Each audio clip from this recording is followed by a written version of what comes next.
cornerbacks will be looking to shut down one side of the field. It's Sherman's Seahawks going up against Revis's Jets. So with kickoff straight ahead, we'll check in with our broadcast team. Here are Brandon Godden and Charles Davis. Thank you very much, Larry. We are here on a beautiful afternoon for football. Straight ahead, we've got a good one on tap here between the Seattle Seahawks and the New York Jets. And a welcome in, everybody, with Charles Davis. I'm Brandon Gaudin, and Charles, so much gets made about offensive comparisons. Here's a matchup where the defenses may just take center stage. Yeah, we're usually talking about guys scoring touchdowns. How about the guys who prevent them and change the momentum of the game when they take the ball away? I love those ball hawks in the secondary. People after my own heart.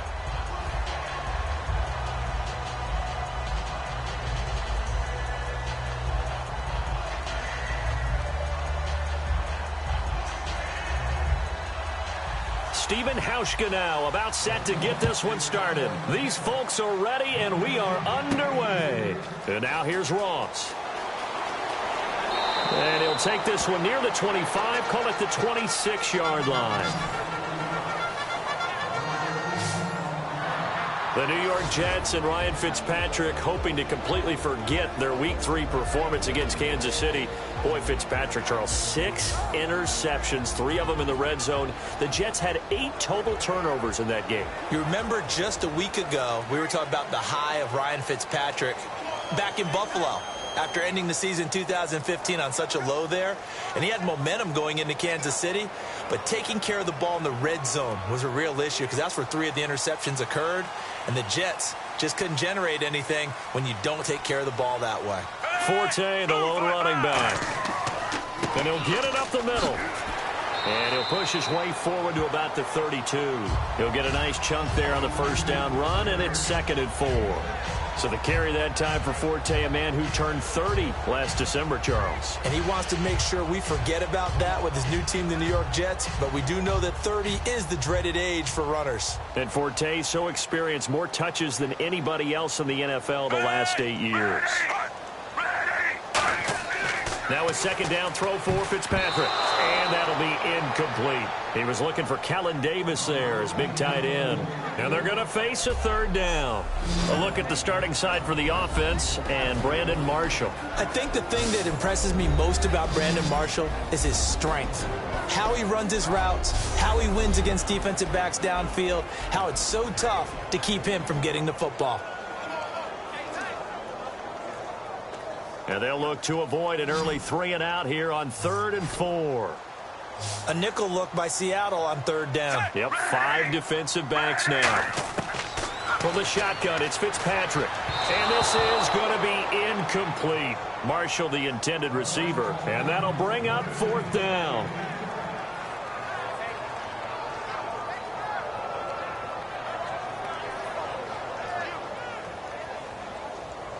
Here's Lachlan Edwards now. Back deep for the Seahawks, the All-Pro returner from 2015, Tyler Lockett.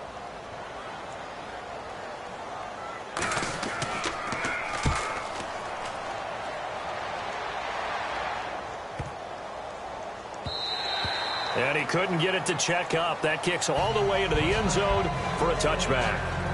Russell Wilson will lead this Seattle Seahawks offense, and in Week 3, much of the Pacific Northwest, they were holding their breath when he was sacked by Eli Harold of the Niners, rolled over on that knee, but he said afterwards, not as severe as it looked, an MCL sprain. I'm sure, though, they'll be careful with him. And they'll have to be because he already was nursing an ankle injury headed into Week 2 against Los Angeles. So Seattle's offense, number 1, you're concerned about Russell Wilson's health. But number 2, even if he's on the field, if he doesn't have the ability to run and escape as he usually does, that inhibits their offensive performance. They go play action here on 1st down. And the grab made by Doug Baldwin. And now look at this. Big gain, but a fumble. But I believe a Seahawk was able to get a handle on this, so this will remain Seattle ball. And the defense not able to get it. From a defensive perspective, what's that moment like when you realize the ball is loose? it is a moment where all concentration goes right to the football. This is something you've talked about in all your preparation for the game. And you probably talked about since training camp. Knock the ball free, take it away from the other team, and now you have that chance. It's a little bit of deflation when they end up recovering it. They knocked it free, but couldn't take it away. Now Wilson on first down. This complete to Lockett. And he's brought down. A nice pickup there of 11 yards, and it'll move the sticks. When the hitch route is run really well, that jab step off the line of scrimmage by the receiver, which is designed to back up the defender and give him a little bit of space, all you want there, get that space, catch the football, and then make a move and pick up extra yardage, and that's exactly what he got done there. So the offense has it 1st and 10.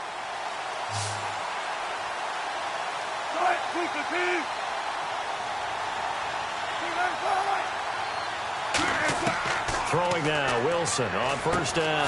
And this is caught. It's Jimmy Graham. And brought down, but able to get it to their 30-yard line. Hey, it's not our position to root for players, Brandon, but I can't help it. Happy to see Jimmy Graham back at full strength and running around and catching passes. Looked like the Jimmy Graham of old, didn't he? First 100-yard game as a Seahawk. And I remember watching him in college. In fact, I did some of his basketball games at the University of Miami, and he plays tight end similar to how he played offense there. Around the rim, he knew how to finish. Now he's just hoping to pick up where he left off in that Week 3 performance. A gain of 3, 2nd down. And when this offense is clicking on all cylinders, the running back is in sync as well. The focal point. Runs, catches, blocks, sets a tone for the offense.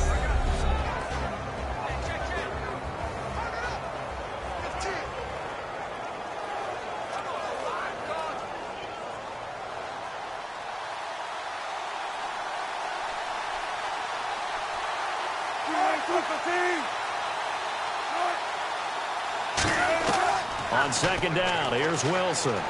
Surveying the field. Still back there.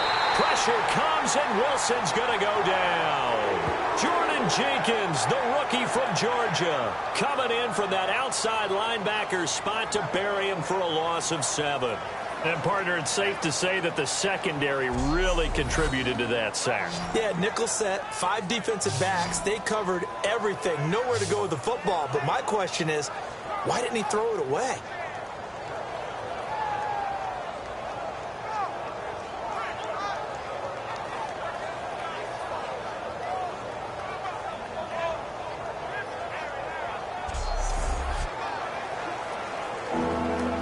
And the dreaded 3rd and long here for the offense.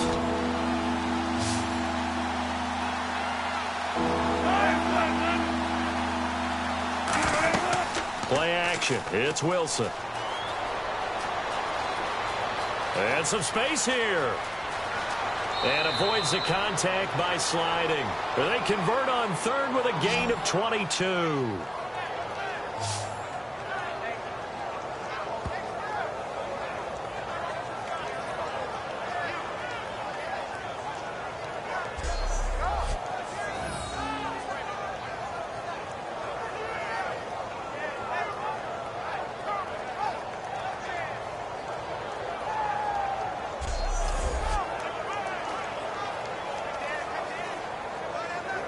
So after that big gain, let's see what else the offense has up its sleeve.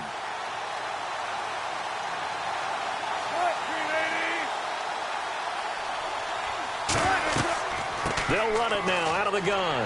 And he'll get this one down to about the 10-yard line. Give him a couple on the carry there, 2nd and 8. And a look now at how the Jets line up defensively. Leonard Williams was one of the top draft picks coming out of USC. And he's done nothing to diminish the comparisons people make of past greats.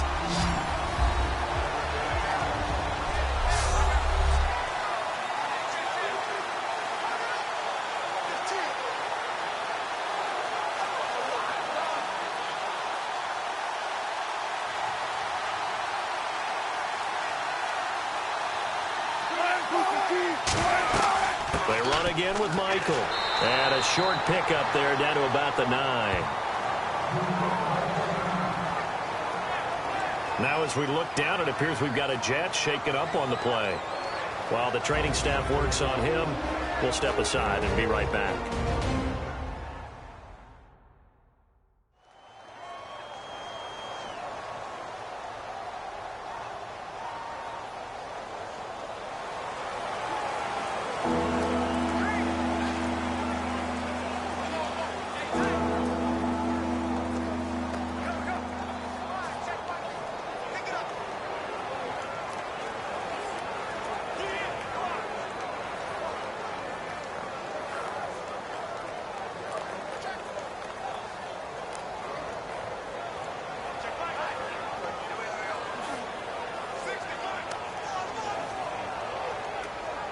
This will be the 8th play of the drive. It's 3rd and 7.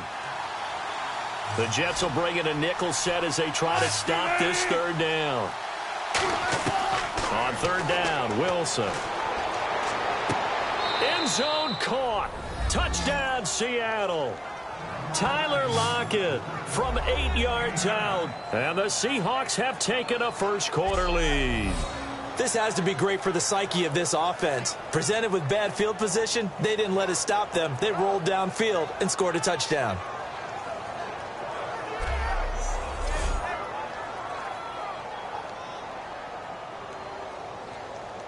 Stephen Hauschka for the point after.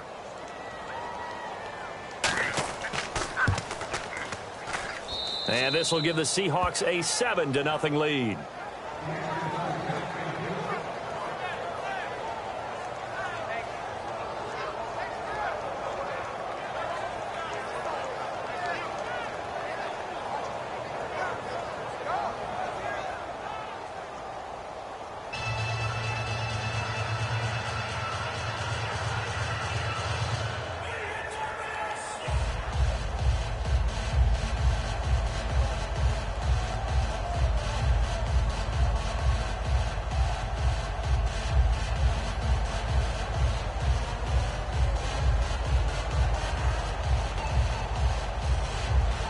Hauschka now to send this one away following the score. This is taken at the 3. And he'll get it up past the 20 to the 22-yard line.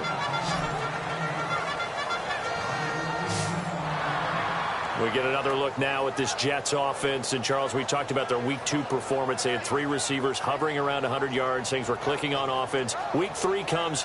Things change big time. And Kansas City's really good on defense. They present a heck of a challenge. But when Brandon Marshall is not 100%, he had to play through an injury, and you hold Eric Decker to just 1 catch, and Quincy Enunwa, who has played really well for them, wasn't the same factor he had been at Buffalo. Bilal Powell became their leading receiver, and that's exactly what Kansas City wanted.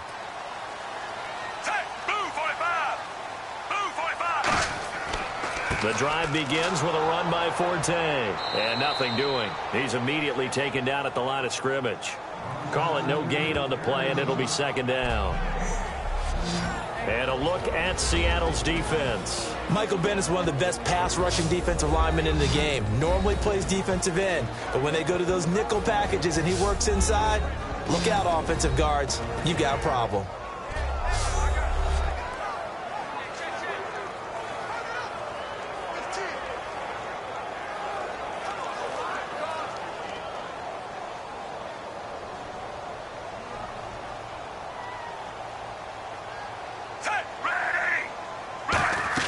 On 2nd down, Forte.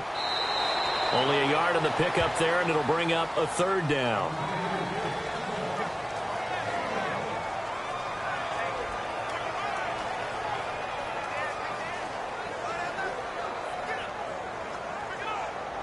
Still 9 yards to go on 3rd down.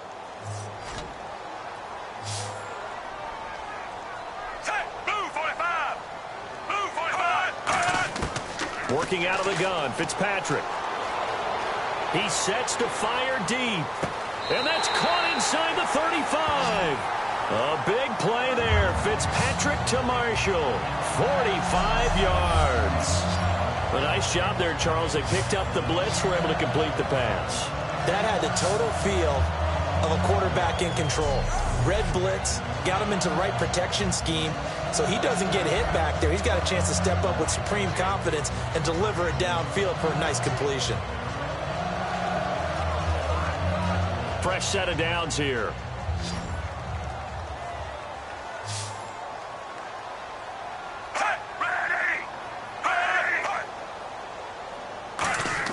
Fitzpatrick now to throw on first down. And he's got Decker left side. Give him 2 yards on that play, and it'll bring up a second down. Well, if you do read man coverage, Brandon, the drag route's a pretty good one to run against it because you're running away from people on it.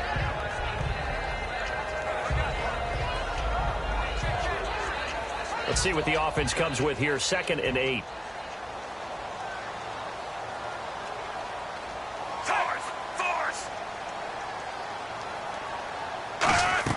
They'll run it now out of the gun. And he'll take this down just shy of the 25-yard line. 4 yards on the pickup there as it'll leave him with a third and about 4 more for a first. On any running play that's called, they're always hoping that it's going to break big and go the distance. But when you get a nice gain like that, you're able to do so many things anyway. You can come back and run essentially the same play again, continue to move the ball on the ground, or you can decide to throw the ball now because usually you have the defense back on its heels. Throwing Fitzpatrick. And that is incomplete. They were trying to go to Marshall that time, and that's going to make it 4th down. Let's give some credit to the defensive guys on that play. Able to bat that one away. Sure looked like they were trying to hit the corner route.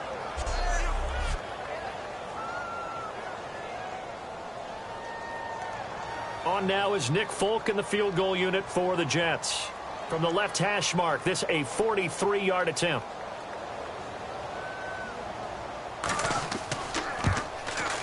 And Folk's kick is good. And they are on the board, but still trailing. It's 7-3. So it's a 7-play drive, but it stalls out in the end. Let's credit the defensive front 7. They were a little leaky at the start of the drive, but they stiffened toward the end.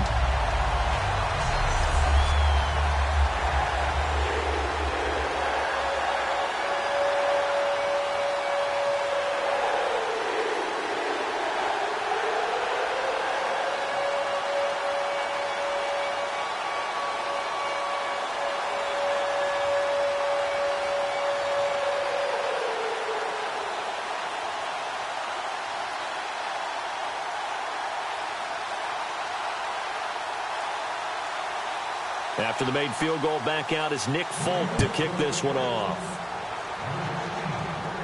This is taken at the 3. And it's a pretty good return here as he'll get it up to the 29-yard line. As Seattle now ready to march onto the field. And they'll just simply be looking to build off the confidence of the last time out where they scored a touchdown. And confidence is powerful, isn't it? When you've scored once, you feel like you can go back out there and get it done again. Doesn't matter what the defense throws at them. They feel like they're in a groove right now, and they want to get out there and show it. Yeah, hoping to stay in that groove here this go-around.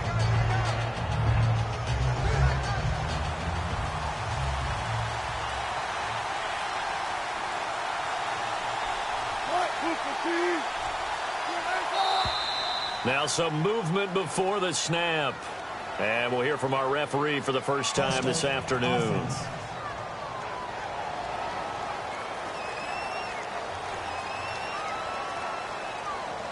Still first down.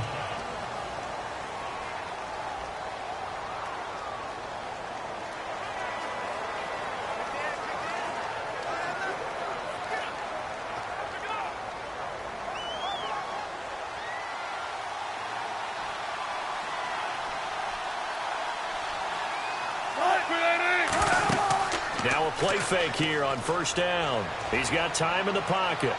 He hits Baldwin right side. And he's brought down after a good gain. We just saw him hit a big play there on a deep post. And most of the time, the post isn't available because usually you have defenders in the middle of the field. But if you throw enough curls and crossing routes and underneath routes, I know from experience, they get tired of watching those balls get caught. They start to creep up a little bit, and that's when you can hit them big over the top.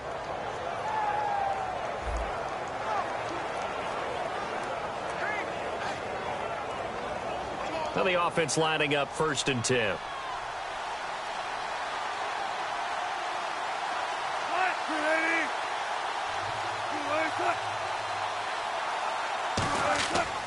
They'll run it here with Michael. And he's going to be met at about the 43. Credit him with a 1-yard gain there to make it 2nd and 9. And that's the type of play that'll fire up the defense. Hold them to 1 yard on a 1st down run. It'll be interesting to see if the offense decides to press the run at all, or if they'll abandon it now after gaining only 1 on that play. See if they stay on the ground for 2nd down.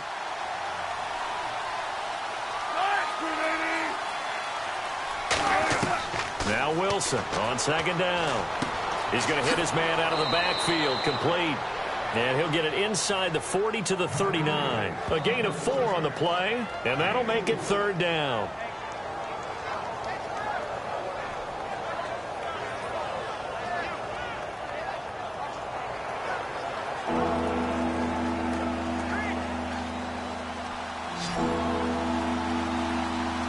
Third and 5, so they bring in an extra defensive back. Expecting pass. Here's Wilson. Oh, batted at the line and intercepted. Picked off by the linebacker. Down the numbers. There he goes. And he brings this one back. It's a pick 6 and a jet touchdown. So a dangerous pass over the middle into zone coverage, and it bit him hard. And what's really difficult when you throw it in that direction and versus that zone, that means the linebackers have gotten to their spot, gotten their heads back around, and they can see the quarterback and everything in front of them. And they took big advantage of it, went the other direction, excellent blocking, and picked up a touchdown.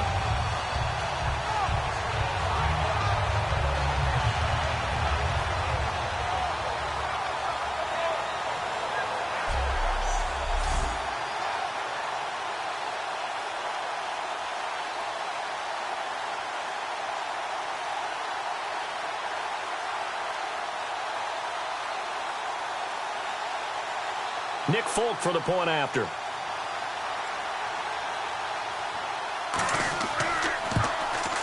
And it's through, and that makes the lead 10-7.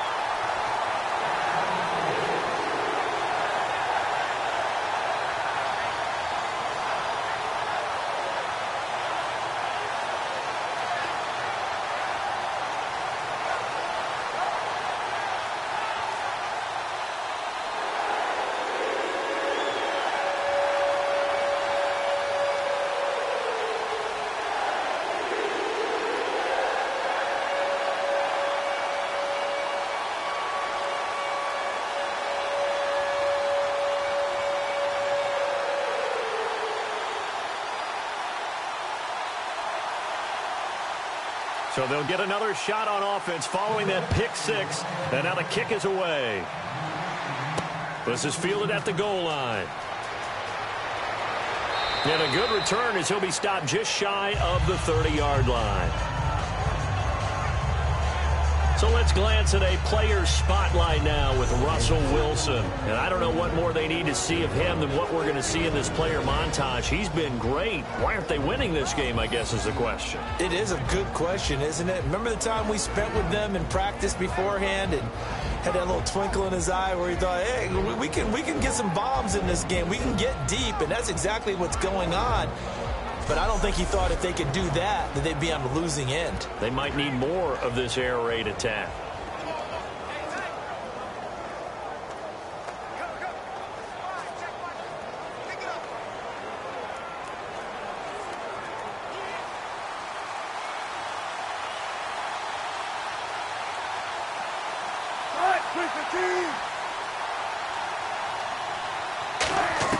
On 1st and 10, it's Wilson. And Graham's got it over the middle. And he's brought down. It'll go as a gain of 10 there. And the Seahawks are going to have a 1st down. And good to see Jimmy back out there moving okay after the ruptured patella in Week 12 last year. You've dealt with that injury, haven't you? I have, and let me tell you, you know that expression, I feel your pain? I felt Jimmy's when it happened. Now, mine didn't happen quite the same way his did. His happened in the line of duty. He was playing in a game. For me, I was just coaching. And went up to try and catch a pass. I think for me, it was just mainly age. For him, he was actually playing. But good to see him back out there healthy. And there, the man coverage not good enough, partner, and they're able to complete the pass. Excellent recognition of the man coverage, and they found the guy who could win downfield. So they complete the pass, and now they face a second down. One receiver left, two to the right. To throw is Wilson. He's going to let this. And is this intercepted? It is. It's intercepted. Picked off by the great one, Darrelle Revis. And a big turnover there as his guys will get the football back. And Charles, there is a reason that they say Revis Island is in the vicinity of this guy. That's why. It's obviously where receivers run routes, but none of them very successfully. And right now, there's another head coach asking his offensive coordinator, when are we going to learn? Don't throw it to that guy. Now the Jet offense about to take over as they head out onto the field. And they split the uprights last time for 3. They've got the lead. They're not going to play this conservative. They're not hoping for another field goal. They're hoping for a touchdown. I'm with you on that one. I like where your head is. I like the way you're thinking because you're exactly right. Trying to sit on a lead and play that way, that doesn't work too well for most teams. Run your offense. Yep, run what you do best. Exactly. Put it all the way down and try and increase your lead in a big way. And the best way to do it, touchdowns. They start on the ground with Forte. And he stopped immediately there. It's a loss of a yard there, and now second down. All right, partner, despite my eating habits, I'm not big enough to play offensive tackle, nor am I quick enough. But with the defensive ends nowadays and their speed, those guys have to be able to punch and dance, and it's a tough, tough job to contain them. A little bit of ground to make up for the offense as they face a 2nd and 11.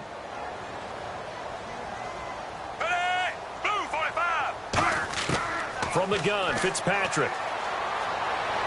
And he is out of bounds, getting it just shy of the 35. That one good for 16, and the drive will continue.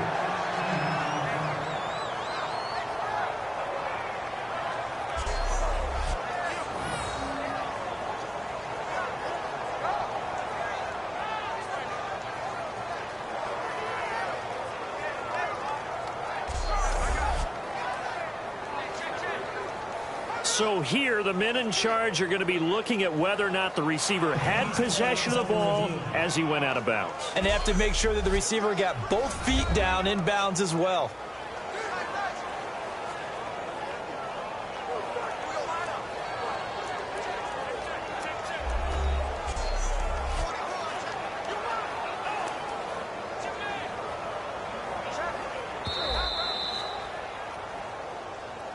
After review of the play, the ruling on the field stands. Well, he challenged the play. It did not pay off. And that means he lost a timeout in that challenge. And as a coach, you hate that. Don't know if you took the advice of the player, you threw it yourself, but it didn't go your way. At the end of the day, it all comes back to the head coach. He has the final determination on whether to actually challenge the play or not. In this case, it didn't pay off for him. And that's got to be so heartbreaking. You throw that flag, you probably feel really confident, and then all of a sudden, boom, you lose the challenge. Yeah, when you take a look at it, you're throwing that flag because you believe you're going to be right. And when it comes back the other way, you have to regroup. Ready! First down, Fitzpatrick. Finding time. Wide open, it's Marshall complete.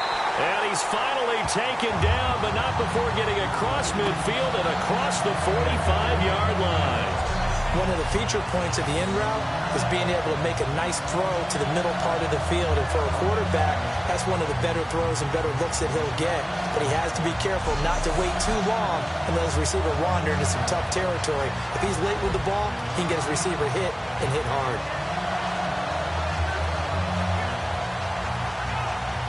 So here we go, 1st and 10 now.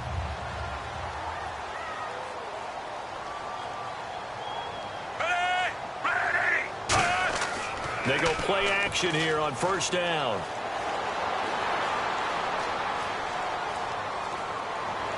Looking right sideline, but it's incomplete. Again, they were targeting Marshall there, and it'll be 2nd and 10.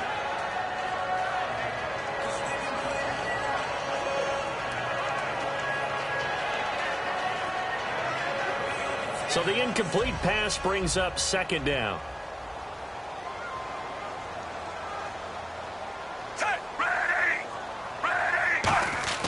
They'll throw again. Fitzpatrick. And that is, I think he caught it. He did, but they'll say out of bounds. It'll be incomplete. But tapping those toes, he tried to get both in bounds. He could not do it, though. In tap dance parlance, could not complete the shuffle. All right, needed to get that shuffle down with both feet, not just one. Is that what they say? There it is. You know, put a little sand down on the stage. I'll take your word for it, my man. Fitzpatrick off the play fake to Powell. He's got time. Great protection.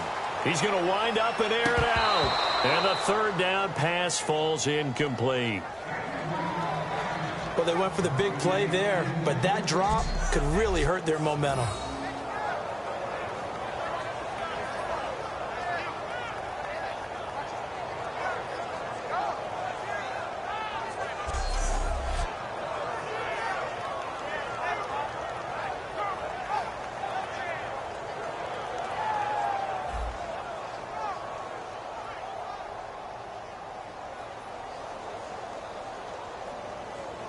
Here's Lachlan Edwards now, as he'll punt it away for the second time.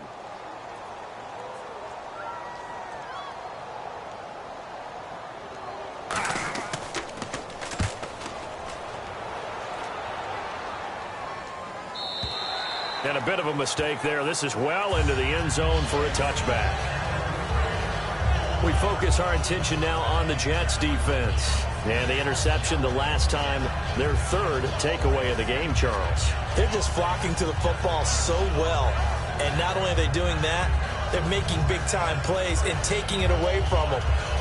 Big hits, big plays. They're looking very good in this ball game. You said flocking, flying to the football. Coaches always use that, don't they? They really do. It's almost it goes back to the old, when they click off the frame at the end of a play, they want to see all 11 defensive guys in that picture.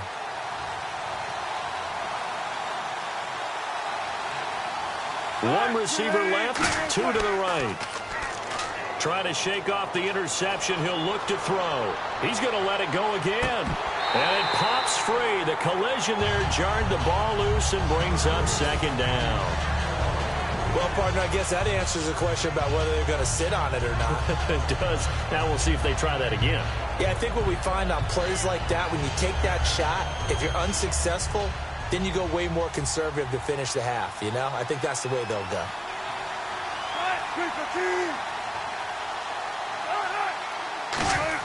Second and 10. It's Wilson again. And he hits Jermaine Kearse. And he's able to get up here to the 26. It'll be a gain of 6, and that'll bring up a third down. And that's the kind of pass that adds up over time, Brandon. You may not have picked up a first down there, but if you keep chipping away at it, eventually big plays may result.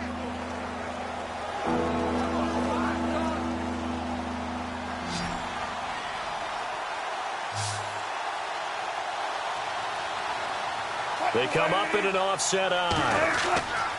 Here's Wilson.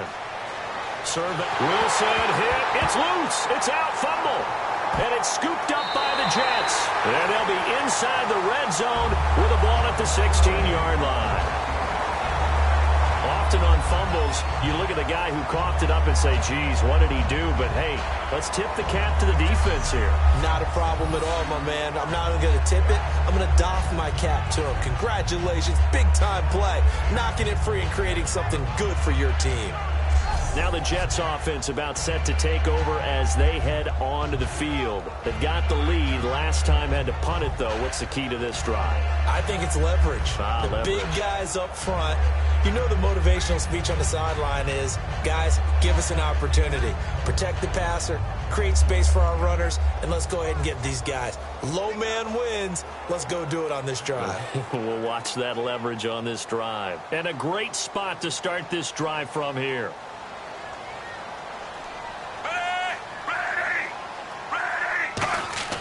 Fitzpatrick now after the fumble recovery. He couldn't quite hold it. Got hit. Ball pops out. Incomplete.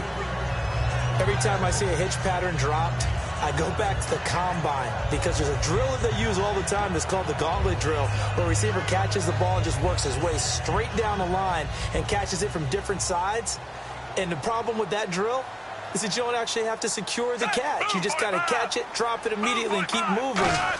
And sometimes that shows up on plays like this. And he is met at the line of scrimmage, and he goes down right there. 1 yard, the official pickup there, so it's going to set up 3rd and 9.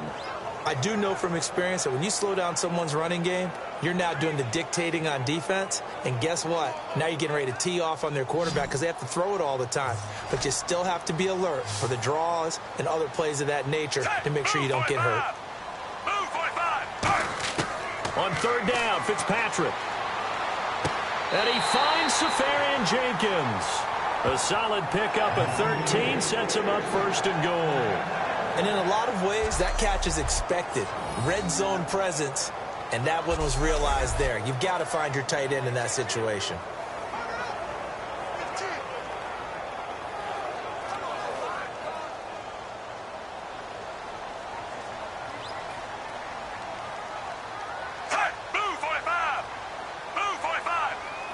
First and goal here from the 2. On the ground, Forte. Give him 2 yards on that one. 2nd and goal now.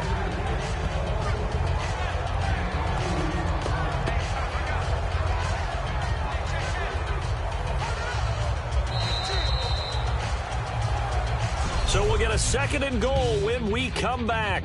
And after 1, it's the Jets on top early. And we will return to MetLife Stadium after this. With Charles Davis, Brandon Gaudin with you. It's the Jets in possession as we begin quarter number 2 here. And they'll come up looking to keep this drive moving.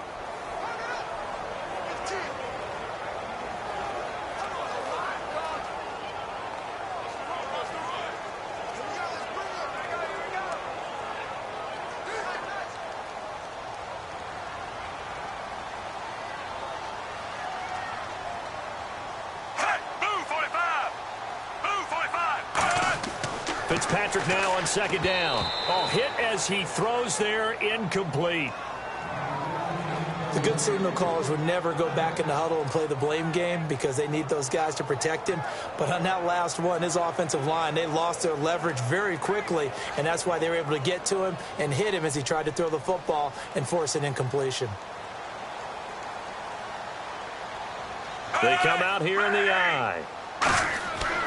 Forte, and he's into the end zone. Touchdown, Jets. Matt Forte taking it in. And the Jets are going to add on to their lead. Able to punch it in on 3rd down makes it easier for those guys on the sideline. They didn't have a 4th down decision to make. Yeah, could you feel the exhale? Because they were already thinking ahead, as all the good coaching staffs do. Anticipating, will we have to make the call? They already had it lined up.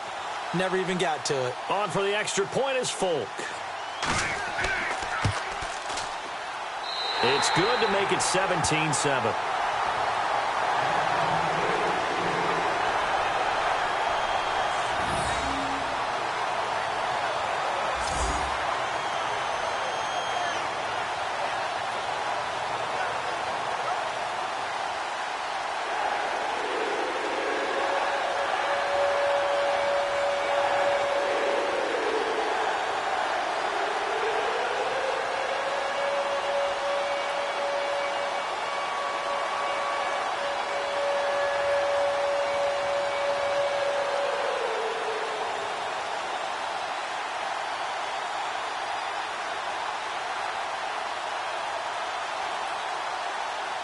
Folk now set to boot it after his guys put 6 on the board.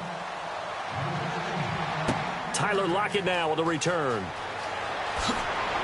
And he'll get it up to about the 26-yard line, just across the 25. The Seattle now ready to march onto the field. And the turnover last time, that's sort of been symptomatic of their struggles here in this one. Big word. I like it, though, because you're exactly right. You like that, don't you? All game long, they've struggled moving the ball, turning it over on the last possession. Is that word again, symptomatic? Yeah. I like that. Your analysis, symptomatic of the success of this broadcast. What I like is that you gave me the word, and I just kept using it.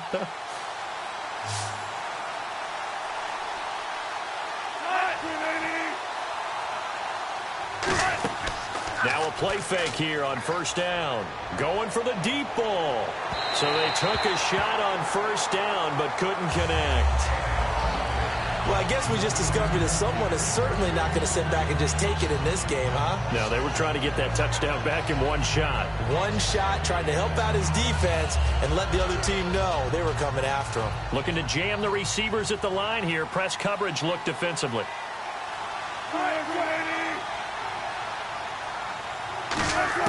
Again on 2nd and 10, it's Wilson. The grab made by Curse over the middle. Call it a pickup of 7, and just like that, it's 3rd down.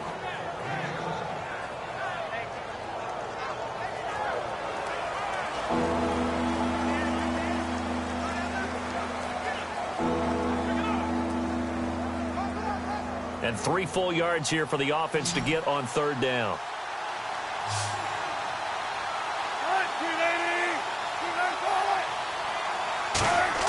Wilson now to throw on 3rd down. And able to find Graham, complete.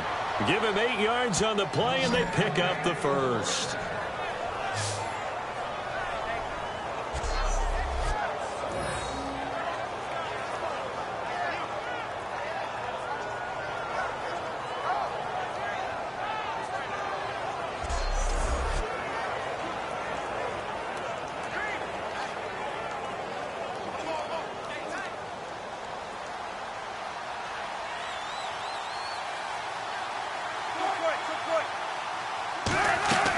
They'll run it now out of the gun. And he'll take this one up close to about the 45. Give him 3 on first down. It'll set up a 2nd and 7.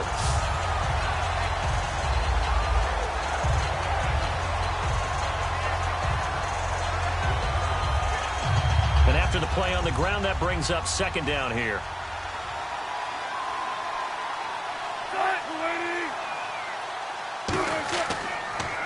On the run, this is Michael. And this one's going to go the wrong way. Losing yardage back at the 42. So he loses 3 yards there. Now 3rd down. With the struggles we're seeing up front for the offense today, they've got to think about changing up their play calling. Some screens, some draws, some quick-hitting plays in order to try and supplement the run game. You don't totally abandon it, but you try and give it a little bit of help. So still a full 10 yards to go here for the offense on 3rd down. 2 receivers left, 1 to the right. On 3rd down, Wilson. He's got time in the pocket. And he can't hang on to it. Nearly picked. He's known for his hands defensively. But instead it just brings up 4th down. He's got to be kicking himself right there. His team's already picked off 2 passes. That would have been the 3rd in the game. And, boy, they've really played well attacking the football.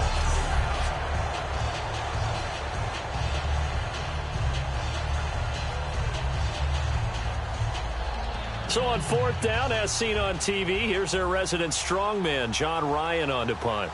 Back deep is Jeremy Ross.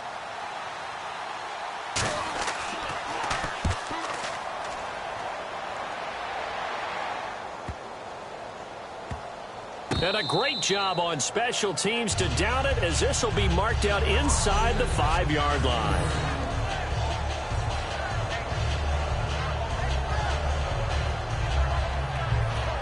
The Seattle defense getting set to go. Last drive, touchdown surrendered. Here, see if they can stop them. It's always a constant battle of letting the last series go, good or bad, but especially bad. Give up a touchdown. Okay, forget the finger pointing, forget the blame. Go back out and play the defense you know you're capable of and help your team out. And probably look to the leaders, as always. As always. They're going to be the ones going to grab some people and say, all right, let's do this thing. And not great starting field position here for the offense.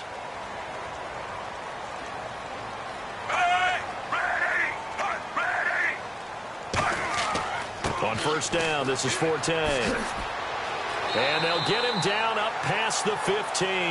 Give him 13 on the pickup there. And it'll be a New York first. I guess it's good we can't really Read the mind of the defensive coordinator now, huh? Had him pinned back there deep, give up that run. Can't be happy. Yeah, whatever's in his mind right now, we probably couldn't say over the air.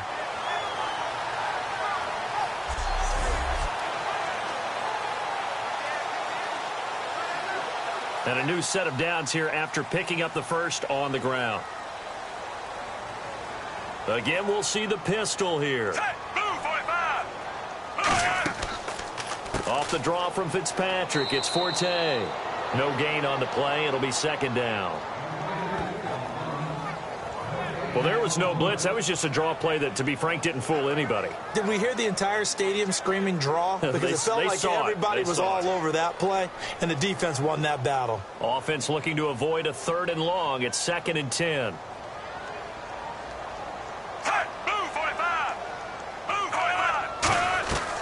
They'll run it now out of the gun.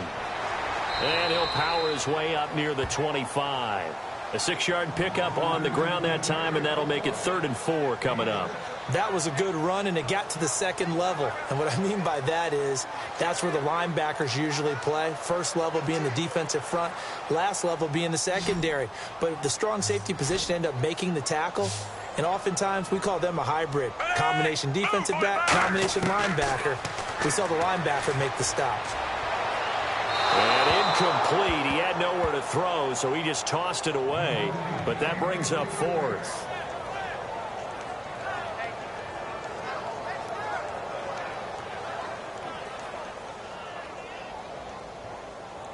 Here's Lachlan Edwards now as he's on to punt for New York.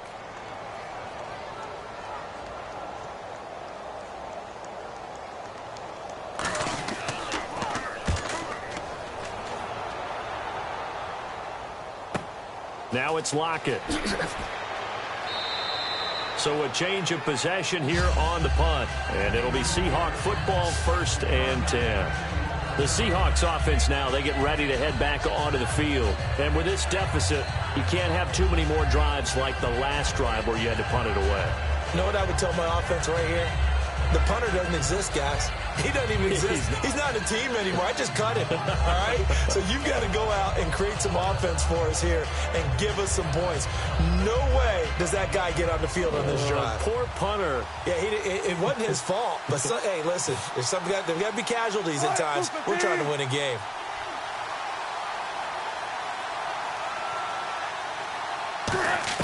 Throwing now, Wilson on 1st down. Toward the center of the field, but it's incomplete. Christian Michael was the intended receiver. You know, in week 3, there were a lot of great plays, diving catches, but certainly the smartest play came from a Stanford man, Ty Montgomery, in the game that you called up at Lambeau. Of course it'd be a Stanford guy, right?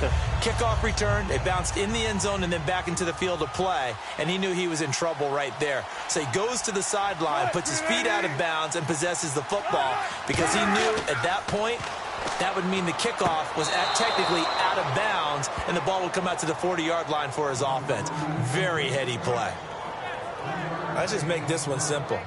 Could he be any more open than he was on that play? Yeah, they lost him going to the outside. Hard to believe because you go through your accounting on each and every defensive snap. Who's got who, what defense you're in. That was totally a blown coverage.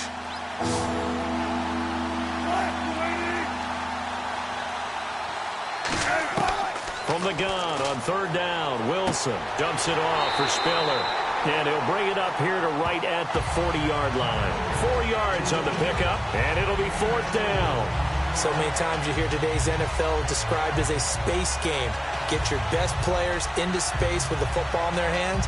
That's why sometimes you just swing it out to your runner, get him out in the flat, and let him have a chance to make people miss an open field.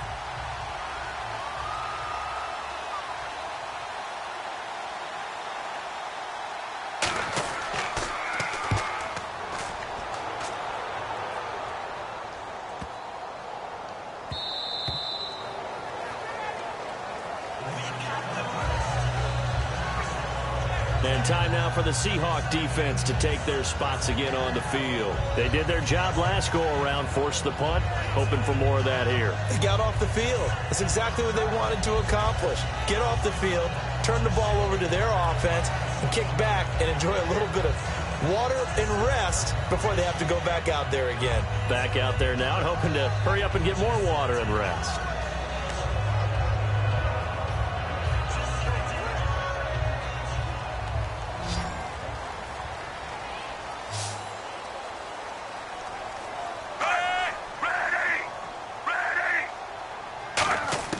Fitzpatrick on first down. Anunua's got it, complete.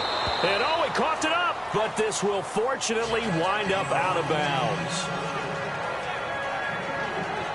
I don't know about you, but I could hear and feel the sigh of relief all the way up here in our booth. That was palpable. The sideline, the friend there. No doubt about it. Ball goes over the sideline, able to retain possession, no turnover.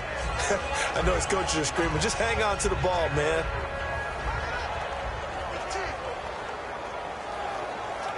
So after nearly turning it over, new life here for the offense on second down. They'll come out in the pistol. Fitzpatrick now going to give to Forte. And he'll wind up losing yardage here back at the 21-yard line. He lost 2 there, and it's third down. That draw play got blown up by the blitz of the defense. Ordinarily, that's exactly what you want. You want them to blitz and they go past you and you go past them for a big gain. But in this situation, they hit him at the worst possible spot. Right exactly where you were running the draw, and he got in there and got him.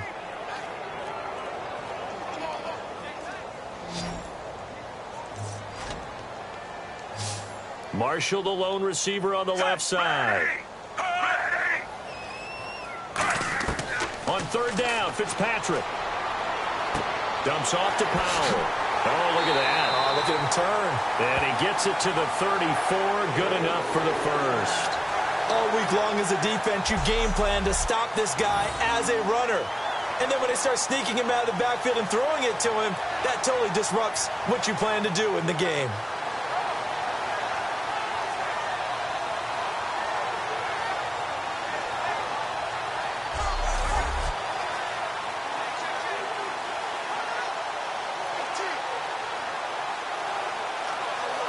First down and 10 now for the offensive group.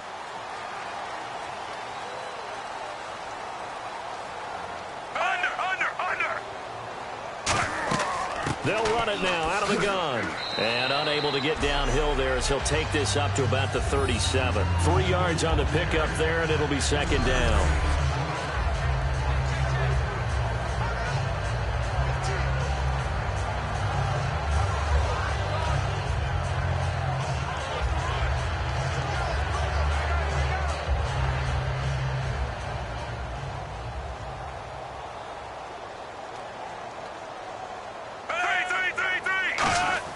Second down, Fitzpatrick. And he fires one that's intercepted. Picked off by the Pro Bowl safety Cam Chancellor. And his guys will set up shop at midfield at the 50-yard line.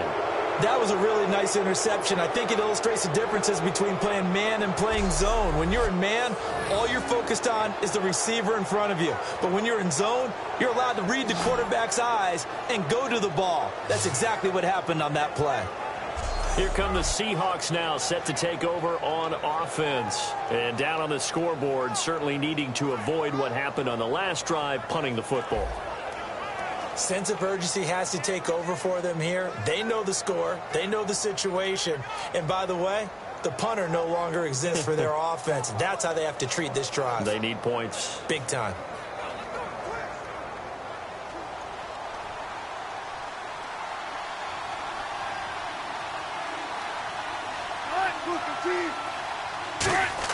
After the interception, here's Wilson. It's caught on the left side by Baldwin. And he's brought down. 20 yards on the pickup there. And it's good enough for a Seattle first. I don't care how many times you tell the story, it never loses its luster for me. Doug Baldwin, undrafted out of Stanford, and plays like a #1 receiver should in the NFL. I don't care how you cover him. I don't care that his size isn't great. He's the one that typically comes up with the football. Absolutely. His roots go all the way back to Gulf Breeze, Florida, where he's from, right on the water near Pensacola. And then, of course, to Stanford. And, boy, he's been good. On the ground, it's Michael. And inside the 20 before he's brought down. 12 yards there as they move the chains. Absolutely love the run right there. This guy's known for his quickness, but also for his speed. And he's able to get to the second level almost before you blink if you give him any type of blocking. Always talk about slot receivers, and they're usually known as quicker than fast.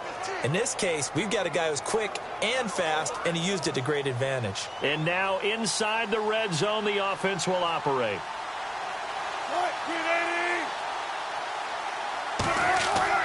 On the carry, Michael. And he's going to be met at the line of scrimmage and taken down. That's going to go as a loss of a yard, and it'll be second down. Muhammad Wilkerson elevated a Temple program that was looking for players like him, and he's carried that on into the NFL. What a terrific play there. Yeah, a nice tackle for loss for the former Temple Owl, as you said, and the 30th pick in the 2011 draft.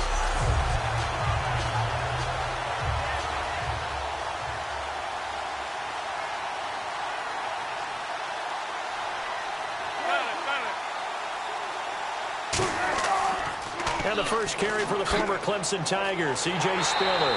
And they go the wrong way here. Knocked back to the 20. They'll lose a yard, and it brings up third.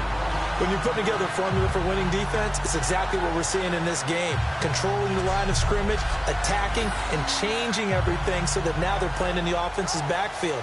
They're playing an excellent game.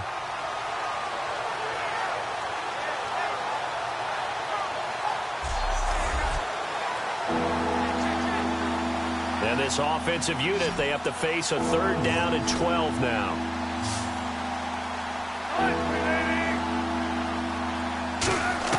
On third down, Wilson. He finds his man, Baldwin. And he will have the first down before he's brought down at the 3.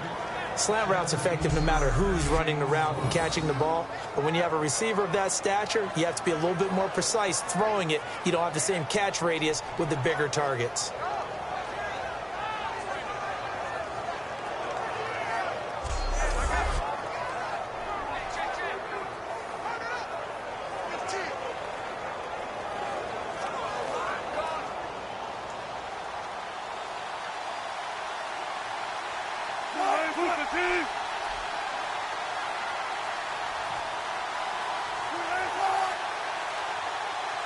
First and goal at the 3-yard line now. They'll give to Spiller. It's a gain of a couple, and it'll be second and goal. It is definitely hard to find space near the goal line. You always want to have a guy in the game running it who can create his own.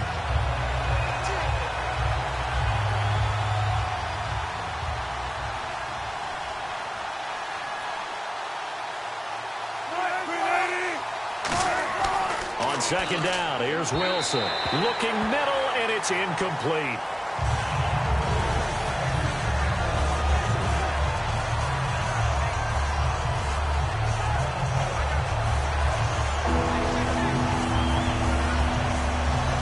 I can't imagine we'd see another throw here. Third and goal from the 1.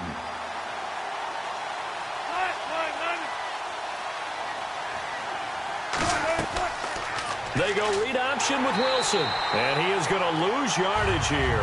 It's a loss of a full 3 yards, and it brings up fourth down. Okay, offense, you've gotten down close, but it's still just the second quarter. I say take the 3 points. Plenty of game left to play.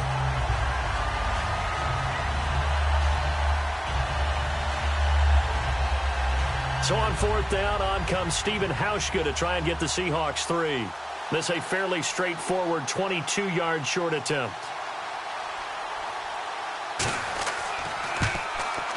And Hauschka's kick is good. And they're back within a touchdown. It's 17-10. So give them 3 there. A good drive gets them inside the 5, but they couldn't punch it in. And credit this defense, too. That was the old bend but don't break approach. But it kept the offense out of the end zone.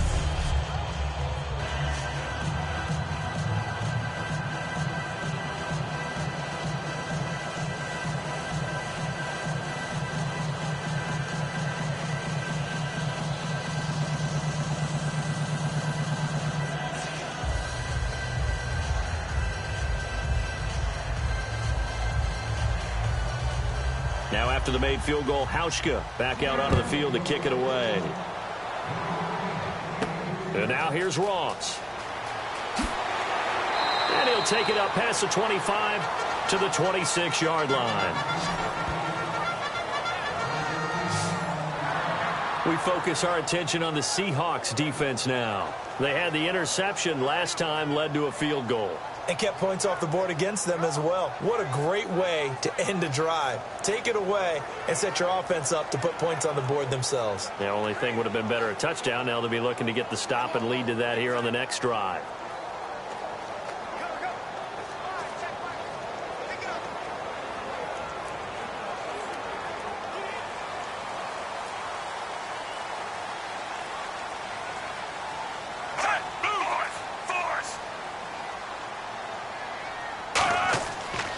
Fitzpatrick with a give to Forte. And he is swallowed up right at the line of scrimmage. It's a loss of a yard there, and now second down. Partner, that defensive win reminds me of something a coach of mine used to say all the time. If you really want it, you'll find a way to go get it. And the defense did exactly that. So now 11 yards to go for this offensive unit. It's second down. They come up in an offset eye. Fitzpatrick now on second down. And his throw's going to be incomplete. Eric Decker, the intended target. And that'll bring up a 3rd and 11 situation.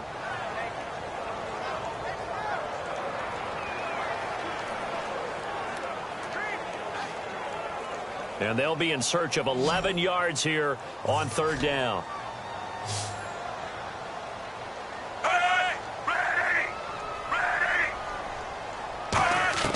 From the gun, Fitzpatrick. And able to find Decker.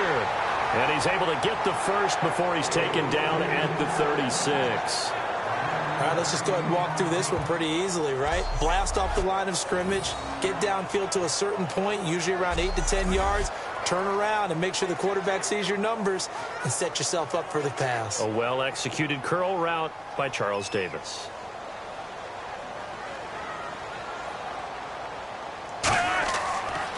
On the counter, Forte.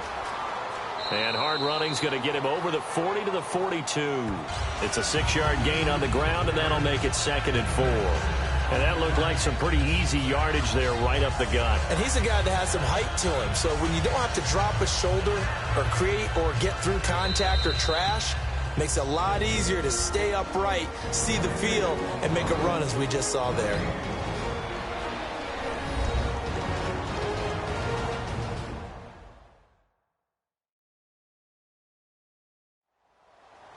A reminder that when halftime rolls around, Larry Ridley will have all the highlights and analysis of this first half of play from our studios in Orlando.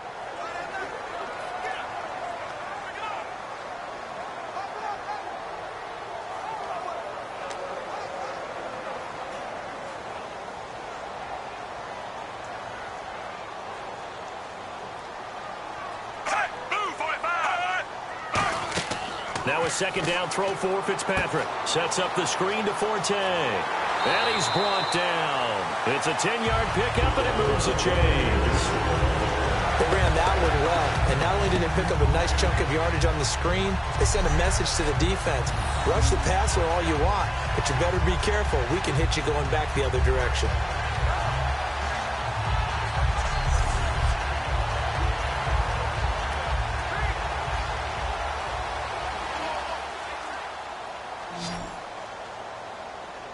Five receivers in the game, 4 of them to the left side. A first down throw for Fitzpatrick. Left side complete, Safarian Jenkins. And he's going to get this inside the 30. And the play goes for 19 yards, gives him a new set of downs. I know exactly what's going to be said about that play from the defensive perspective. What's that? That's why I tell all you guys we need more than one tackler to the ball. He broke the first tackle. Luckily enough, there were more people there to get him down.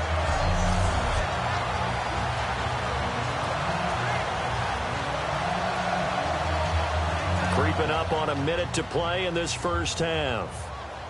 It's a 4-receiver look, all to the left side. Fitzpatrick now to throw on first down. Throwing over the middle, and it's incomplete. They were looking for Marshall that time, and that'll make it 2nd and 10.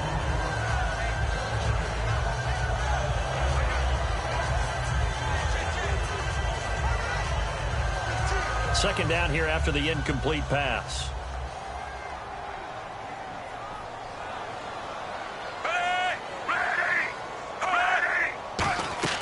They'll throw again. Fitzpatrick.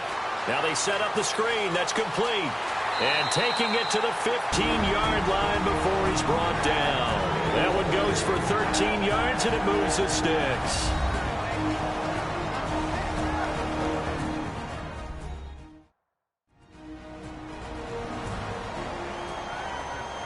So we're back in the offense getting set following the call of that timeout.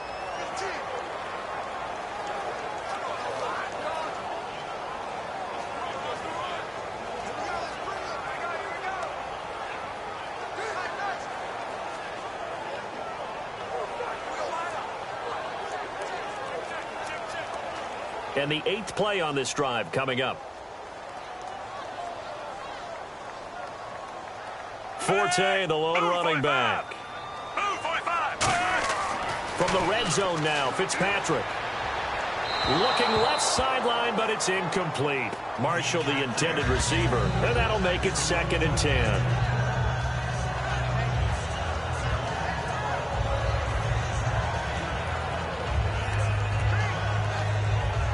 Second down following the incompletion.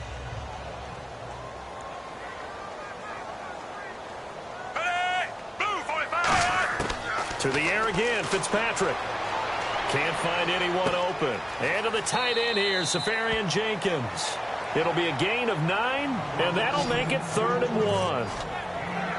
Coaches always harp on the quarterback reading the defense and getting it to the open man. That's good recognition there. And how about what he did after the catch? Yeah, hit your tight end, let him get some rack. Yeah, when he gets moving, not many guys want to come over and put a hit on him, do they? They come up in an empty set. 4 wide receivers, 1 tight end. On 3rd and 1, here's Fitzpatrick. And probably the wise decision there. No one open. He just throws it away. And that keeps the field goal on the table as it's 4th down.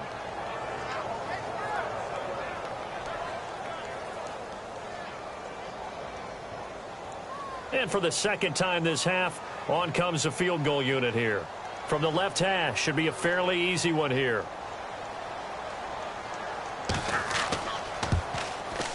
And Folk's kick is good. And they double him up here. That makes our score 20 to 10. And Charles, they get the field goal. Took him a dozen plays, though. Work with me on this one. You know what I'm about to say, right?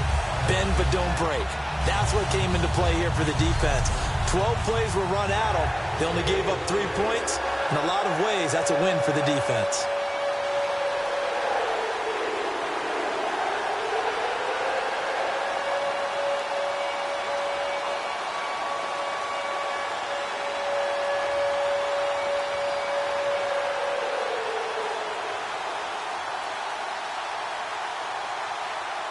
After the made field goal, back out is Nick Folk to kick this one off. This is taken at the 3. And he's up across the 25 and down at the 28-yard line. And the Seahawks get ready to trot out on the field. And with time quickly fading here in the second quarter, not sure how aggressively, offensively they want to play this. I think we'll find out just how much they trust their guys in this situation if they decide to take a shot.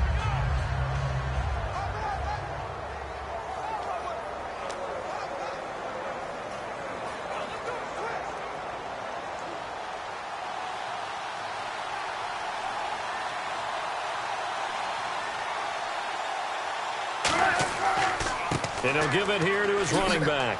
And room to run as he's up past the 35-yard line. 8 yards on the pickup, and now they'll have some options on second and short.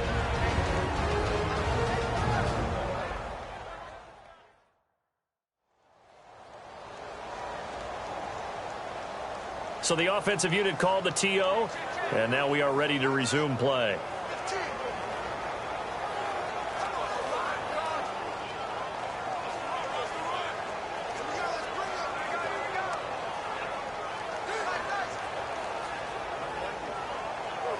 Offense in a good spot here, 2nd and 2.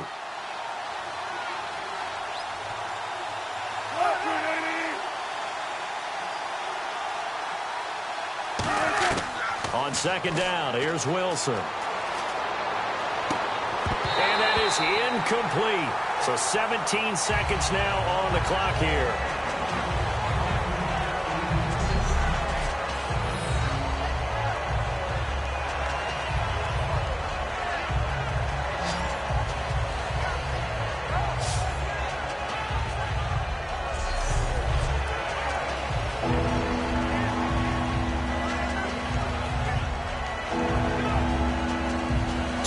To go here on 3rd down.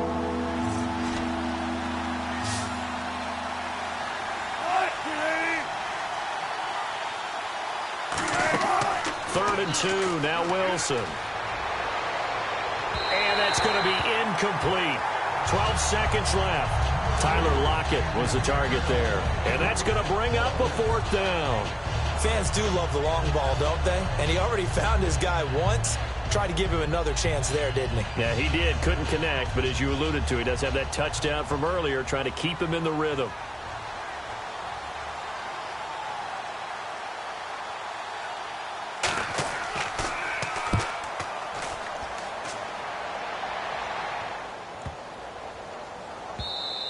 And that one hits at the 7, but bounds into the end zone, and that'll be a touchback.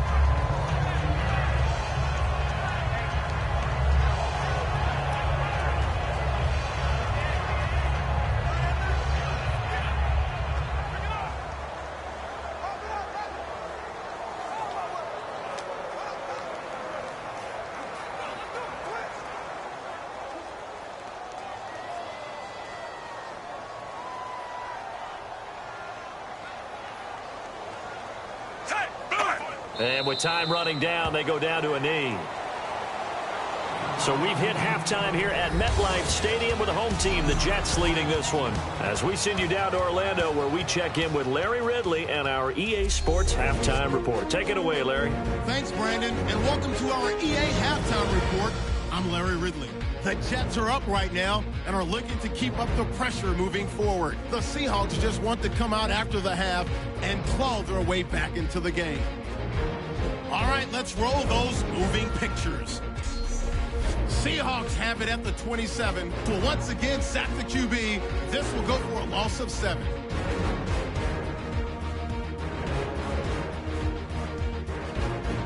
Seahawks later on the drive. Lockett's going to haul in the pass near the sideline. And he finds his mark for the score.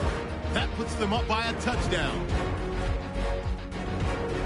3rd down from inside the 40. The pass ends up being picked off. Jets will end up returning it for a TD. The Jets go up by 3.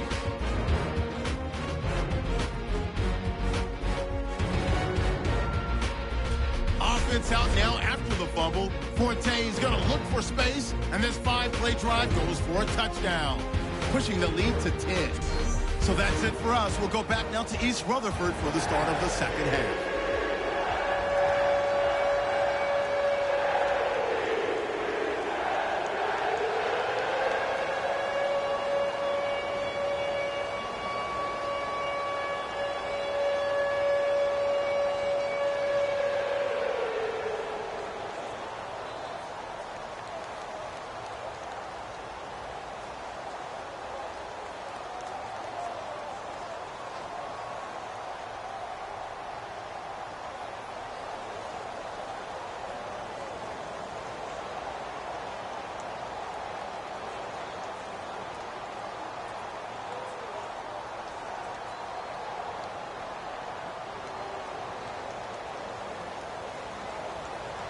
So both teams have their marching orders, and we'll get going again here in quarter number 3. This is fielded at the goal line. And he'll take this one near the 25, call it the 26-yard line. The Seattle now ready to march out of the field. They have the ball here for the inaugural drive of the second half. Pretty big deficit, though. We'll see what adjustments were made in that locker room. And I never want to make something more important than it actually is, right? I don't want to create more hype than what is there. But this is I'm doing it, though. This is a really important drive. And we often talk about teams scripting plays to start a game. A lot of them script to start the second half, too. And they're scripting something that they expect to get them into the end zone and back into this game. We'll see if that script is a good one for them. And they'll go ground game here with a tailback. That's going to go as a loss of a yard, and it'll be second down. All right, Brandon, you know me as well as anyone. You know I don't usually advocate abandoning things during a game, but here we are in the second half. I think it's time to change things up. Let the running game go a little bit. Let's get to the passing game, and if you still want to get in the hands of the runner, maybe you swing it to him, throw it to him a little bit, try it that way. They'll run it now out of the gun. They find some open field here. And he'll take this up near the 35, maybe the 34. 9 yards on the pickup there as he'll be left with 3rd and 1. On a second and long, it's really nice to see an offense that has enough confidence to run the football in that situation. I think that goes back to their practice and game planning. They've seen things that they've seen on tape and in previous games that led them to believe that even in a long-distance situation, they can still run the football and gain enough yardage to put themselves in a good spot on 3rd down. They go read option with Wilson. No gain on the play there, and it'll bring up 4th down.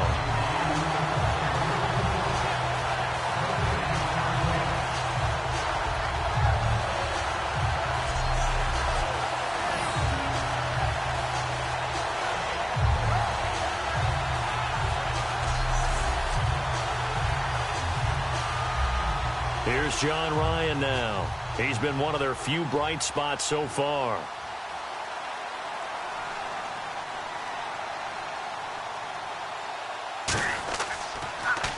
He gets this one away, and boy, it's another boomer.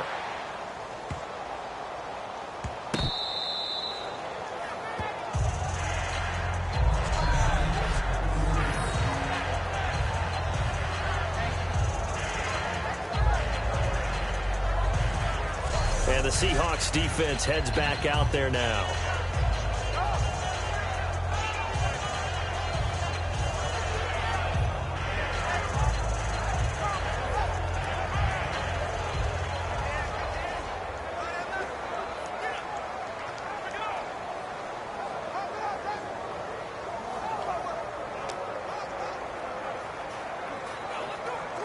And tough starting field position here.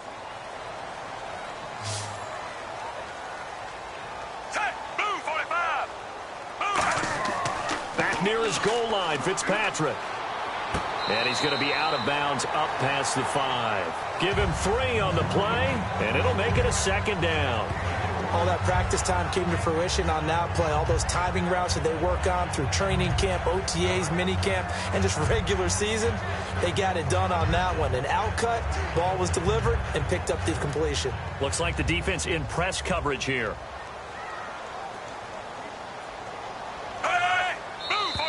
Now whistles come in before the snap. Looked like one of the Jets may have moved. False start, offense.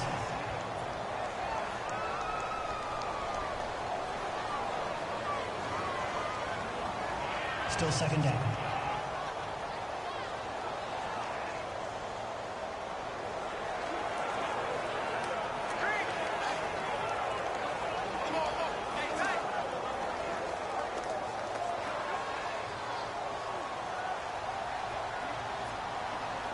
Another pistol look here.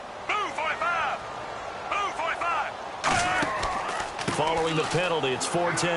And not much there as he gets it up to about the 5-yard line. Only a yard on the pickup there, so it leaves them needing a conversion here on 3rd and a tough 9.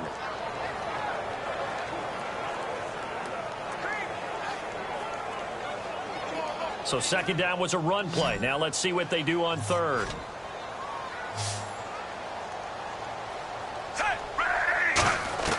From deep in their own territory, they look to throw, and he dropped it. Now it was tipped, altered the ball a little bit, but he dropped it, and now 4th down. I think that's a big-time play there because the slant route is really hard to cover because the timing is so quick. But able to see it, diagnose it, and get to the football, that's why he was able to bat it away.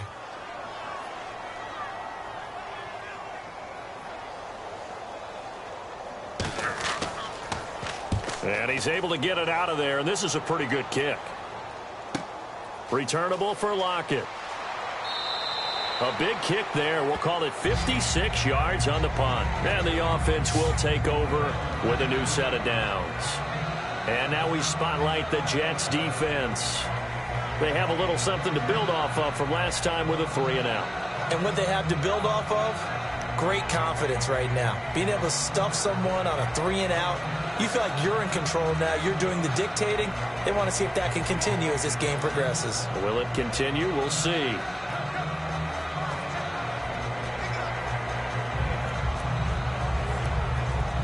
And on the outside, they're playing press coverage.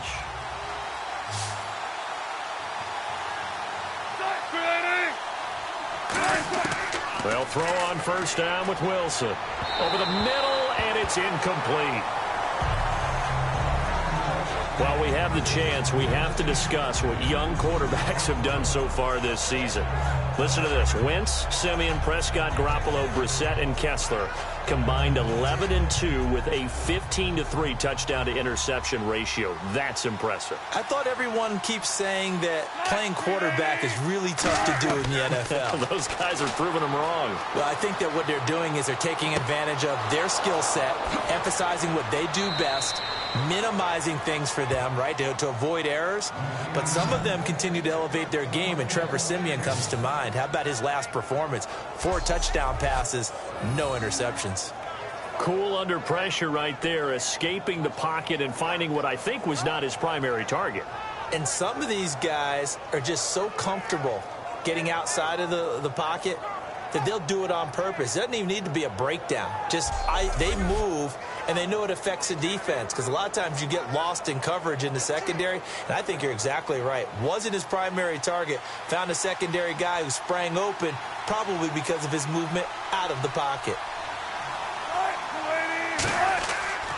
Going to give this time to the tailback. And nothing doing. He's immediately taken down at the line of scrimmage. Just a yard on the pickup there, and it'll bring up a 2nd and 9.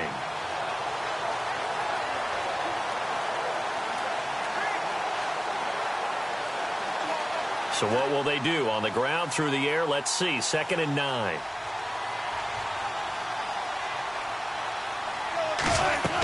They'll run it now out of the gun. And he's going to fight his way forward here for a modest gain. It's a 4-yard pickup there, and it leaves him with 3rd and 5.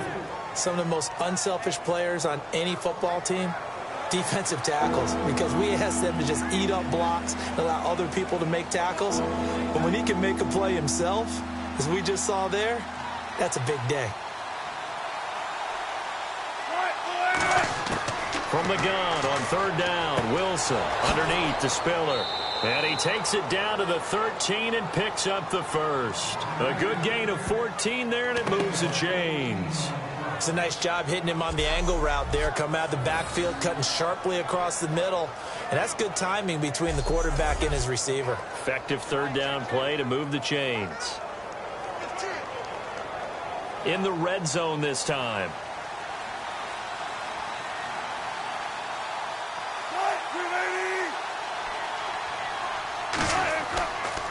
Here's Spiller. And he'll be taken down here at about the 11. Just a yard on the 1st down carry, so it's 2nd and 9. That was a really nice play, be able to stack that one up. When they get back in the huddle, he's got to tell his guys up front, great job. They kept people off of him, allowed him to run free and make the hit on the runner. Filled the gap nicely, kept him to just a 1-yard gain.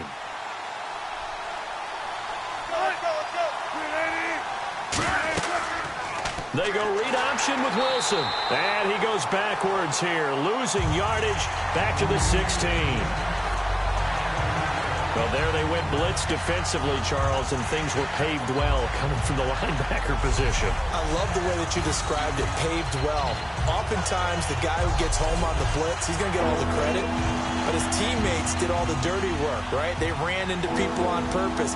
They sometimes tugged on jerseys to hold linemen to create space and gaps. And that play finished off really, really well. Well conceived, well designed, and even better executed. Dumps it off for Spiller. And he's able to work it here to the 8-yard line. It's an 8-yard pickup, and that'll bring up 4th down. So much about this game is just understanding situations and then having to execute, isn't it? Guard the first down sticks. Don't let them get there. And they rallied and made the tackle. On is Hauschka now for the Seahawk field goal. This from 25 yards out.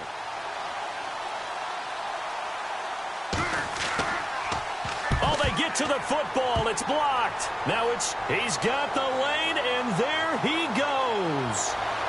The 40, 30, past the 20, 10, 5, and it's a touchdown for the Jets. I think it's easy to say mission accomplished on that drive. The goal was to increase the lead. They did exactly that.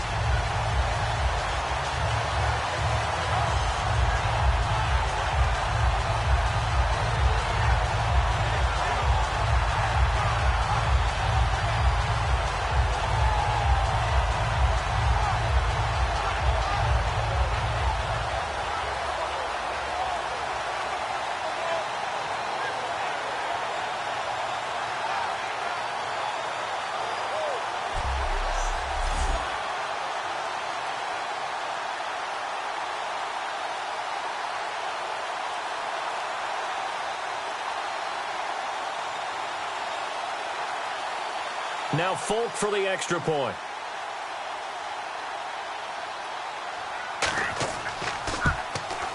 And that'll make this a 3-score game as the lead moves to 17.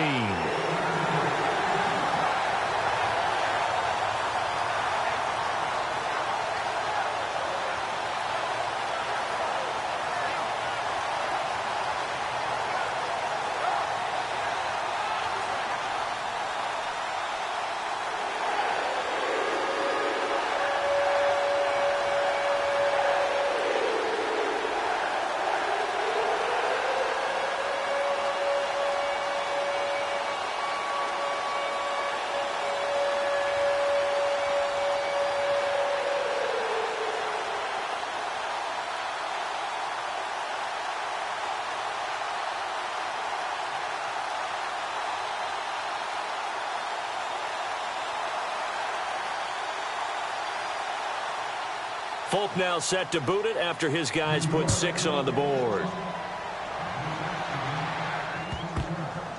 Fielded about a yard deep. And they'll start in a hole here as he's brought down at the 11-yard line. In this position, trying to get back into the game, teams are looking for a spark from their special teams. That's not what they got, though. They got a setback, and they have a long field to cover if they want to try and put points on the board. And out now come the Seahawks. And they had compiled a pretty long drive last time. Unfortunately, though, it ended with no points after the missed field goal. And that can hurt the psyche of a team because as they drove downfield, you know you're never supposed to count points in your mind until they go up on the board. Well, let's face it, we've been there. We've seen teams before. They were counting on those points. They didn't get them. Can they come back now, start over again, and grind it out? And they'll go with the ground attack here. And strong running there gets this up over the 15-yard line. 5 yards on the carry. Good pickup on first down. Well, that kind of run on first down, that's a winning type of a run. That just sets things up for them moving forward as they begin the drive. Second down to the offense needing 5 yards.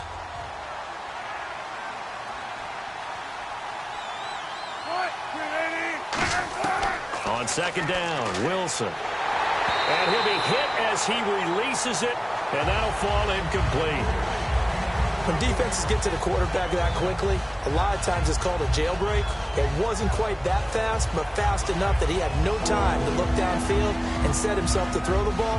And as he tried to do that, he was hit, and it forced an incompletion.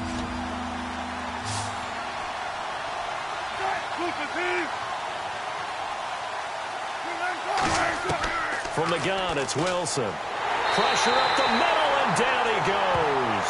The 6th overall pick in 2015, Leonard Williams, in there to drop him for a 6-yard loss, and that'll lead to a 4th down.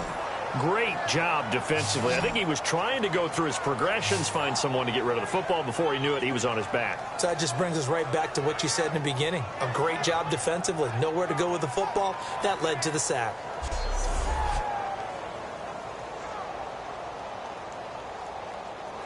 Here's John Ryan now, as he's on for the 5th time here today.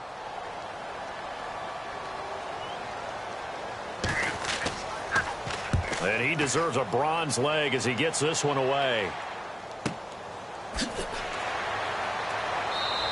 We'll call that a punt of 54 yards. Well struck. And out will come the offense as they take over. And the Jets set to take the field. And on the last go-around, they really couldn't get anything going. They had to punt from deep inside their own territory, which means you're going to lose the field position battle as a general rule. What they're looking for now is a little more consistency, move the ball at least a few times on offense, get a couple of first downs, and hopefully flip the field. Yeah, just something to build off of. That's what they're looking for here. Looking to jam the receivers at the line here. Press coverage look defensively. Forte, the lone running back. To throw, Fitzpatrick finding time. To the sideline, and oh, a nice catch there. Made sure the feet were inbounds, and they were. Can you do any more work or make it more dramatic for not much gain than what we just saw there? Did you see how his toes got down? Tip-tap, got him down. But what did he get out of it? He sold the sizzle. He just had no steak. I mean, was it 1 yard? Yeah, plays like that, you at least expect a first down. They're just 1 yard. A give. This is Forte. And he is going to lose yardage here. It's a loss of 2, now 3rd down. The evaluation process in today's NFL does not take into account as much bulk as it does speed. And that's what we're seeing with the linebacker position. Those guys that can run, they can play at any spot because they can make plays on the opposite side of the line of scrimmage. 10 yards to go on 3rd.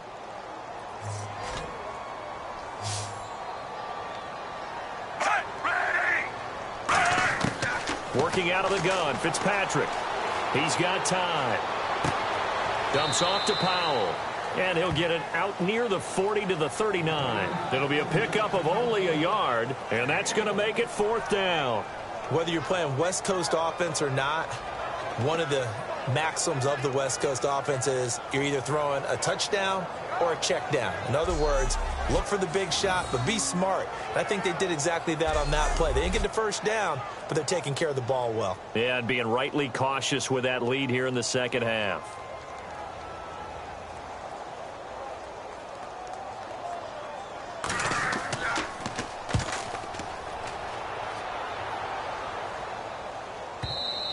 And this will hit just beyond the goal line as it's into the end zone for a touchback. The Seattle now ready to march out of the field. And they're coming off a 3-and-out, my friend. I think they've got to look at that play sheet and go to a spot that they haven't gone before. Time to shake things up a little bit to try and get this offense moving. Okay, so how do you do that? How do you shake things up? You look at what you've called before, realize it hasn't worked so well. Go to something else. And maybe you try and find one of those special plays from one of your better players, and maybe try and hit something big and get things going in the excitement area.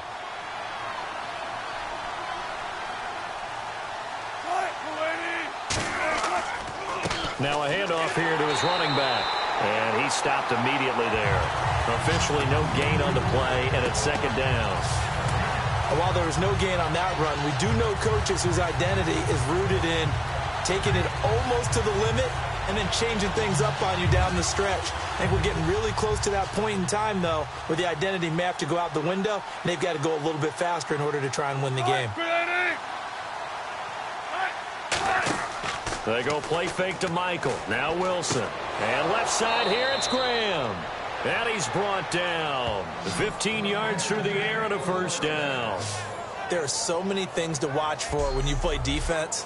And reading your keys, you always hear about that, and having your eyes in the right place. Sometimes your eyes can fool you. How about that play action there? And it sprang the big guy, didn't it? Able to dump it over the top to him. Looks like the defense in press coverage here.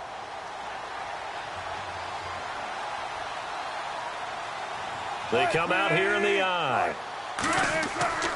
Now a handoff looking right. And he will lose yardage back to the 34-yard line. It's a loss of a yard there, and now second down. We just saw another example of how the defense is winning this game. Really at the point of attack, the offensive line is just getting pushed around. I think now as a play caller, you got to give them a little bit of help. Maybe keep your tight ends a little bit more. Maybe the running backs help you a little bit with the pass blocking. But you've got to help them get some confidence because you can't abandon the play calling right now.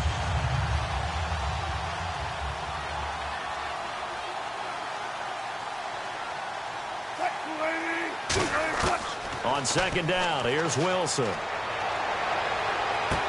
And Wilson's going to be intercepted a third time. Picked off by the linebacker, David Harris. It's just been one mistake after another on the offensive side of the ball. That's now 3 interceptions to go along with 2 fumbles for him. And if you're going to turn the ball over 5 times in a game, your chances to win have to be about 100 to 1. And it's not looking good for him here.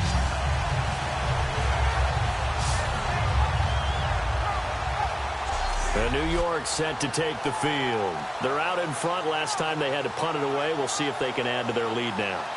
They don't want to go out and punt it away again. This team now wants to get a cushion, put people away. They want to run their offense and have it end up in the end zone.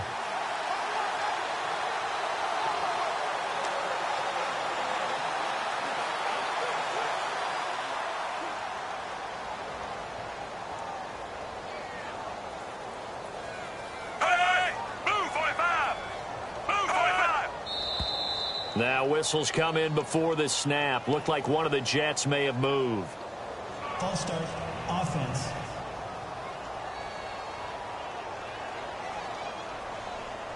Still first down.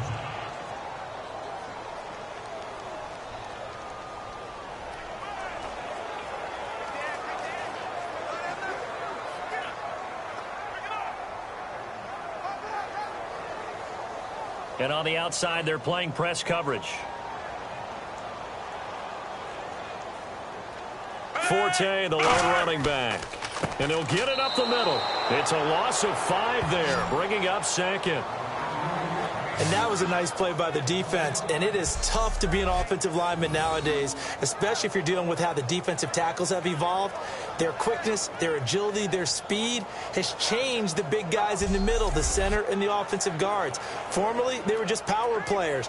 Now they have to be light on their feet as well to keep up with the speed of the defensive players.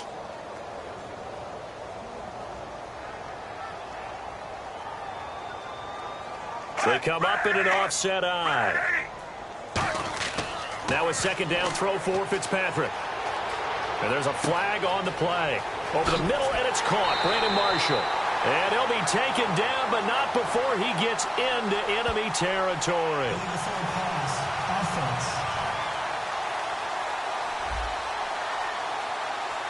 So how about that one, Charles? We haven't seen that in a while. The illegal forward pass. The quarterbacks get so much leeway on this play that you're right, Brandon. It is very rare that we see the call come out for a legal forward pass.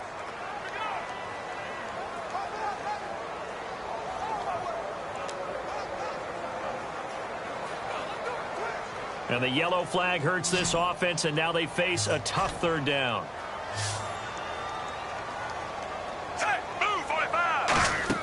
Fitzpatrick off the play fake to Powell. Surveying the field.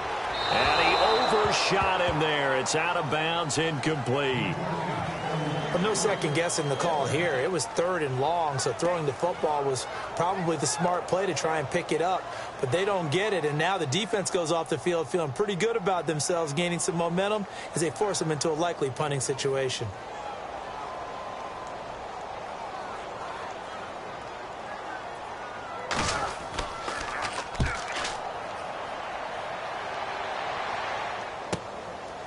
Oh, the spin.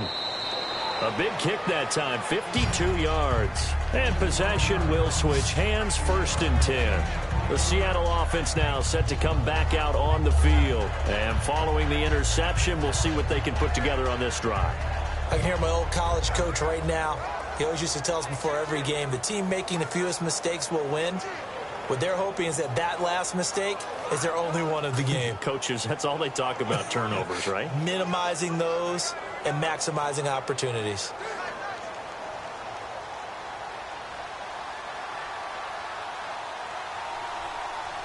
One receiver left, two to the right. They go back to the air here after the INT. And he just gets rid of it, throws it away. A wise move there, looked like nobody open, now second down. You know, it's hard to believe that with week 4 here, October is already upon us, and bye week's already upon us. Green Bay and Philly get week 4 off. And I'm not sure either one of them wants it, but if one does for sure, it'd be Green Bay. Because their last 2 preseason games were on the road, their first 2 regular season games on the road, so maybe that'll help them relax a little bit. Philadelphia, though, they're 3-0 and undefeated. They'd rather keep playing right now. I think most teams would like to have their open week later in the season. Yeah, that's what I was going to ask you, maybe week 9, week 10, so you have a lot on the front and a lot on the back, a good break in the middle? I think you're exactly right. Rest up, heal up, and then get ready for the stretch drive. And once again, leverage wins. The offensive line, lower than the defensive front. They moved them and found some good space for the guy carrying the ball. From the gun on third down, Wilson dumps it off for Spiller. It'll be a gain of 4, and it'll be 4th down. Well, it wasn't a big strike, but that completion put them in really great range. What do we have now, 4th and inches? Yeah, it's not more than a half a foot. You know what I would do here? You would always go for it.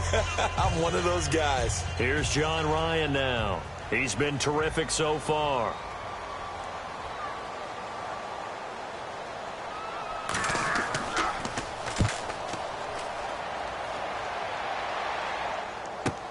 Ross on the return. 51 yards on the punt there.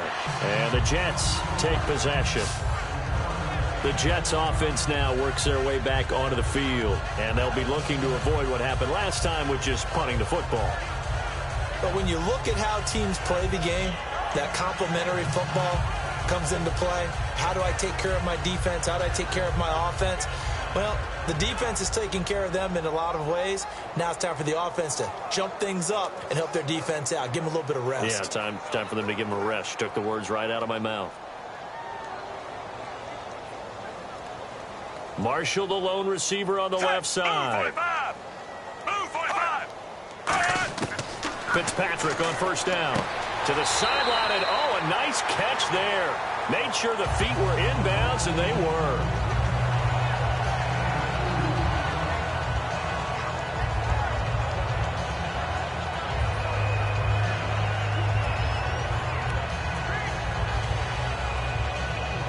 Completed pass play. Now let's see if they go back to the air or to the ground. Hey, move 45.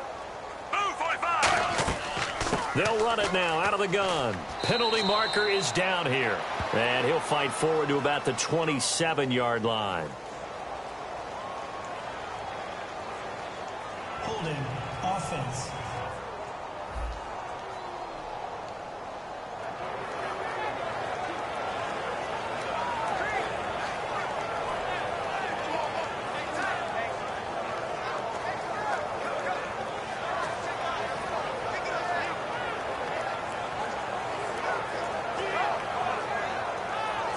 Final minute now of the third quarter. Hey, move 45. Move 45. Following the penalty, it's Forte. What a spin. And he'll find some space up to about the 25. 9 yards on the gain there, and it's going to bring up a tough 3rd and 7. Offensive linemen love creating space for their guys carrying the ball. But when that guy also breaks tackles and creates extra yardage, they almost feel like he's one of them, and they really embrace him.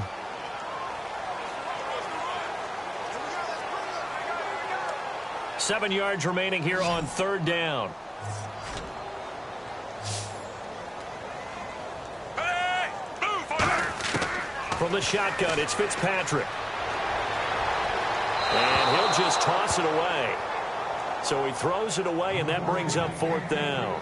But not to get too overcritical there because he knows what he's doing, but his shoulders looked a little off kilter there when he threw that. I don't think you're being overly critical there. You're just analyzing it, and He gets those shoulders right, that pass will go from incomplete to complete.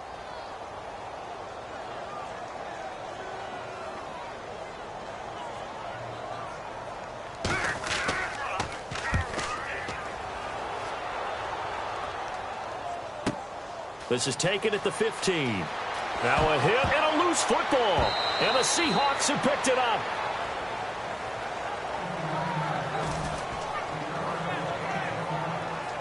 And that's what friends are for. Right. As the returner, you know who you're buying dinner for later. Oh, without a doubt, because he just took care of you and your team in a big way. You know, you turned it over there. That's a big momentum changer and put your defense in a bad spot.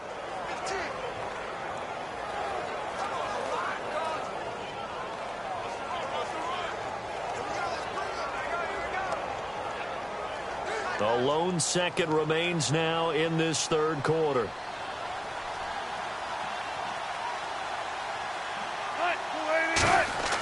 Now a play fake here on first down. He's got time in the pocket. Looking sideline, incomplete. We have played 3 quarters. We'll return with more after this break. You're watching the NFL on EA Sports. Back now here on EA Sports. It's the Seahawks with possession of the football, but they do trail here to begin quarter number 4.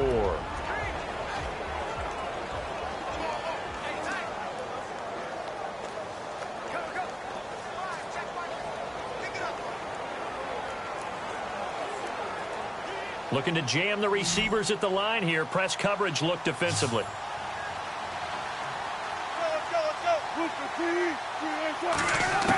Again on 2nd and 10. It's Wilson. Incomplete.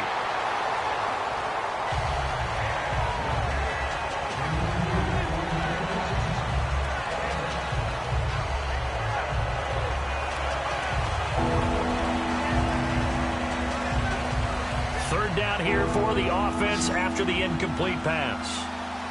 In the slot on the right is Graham.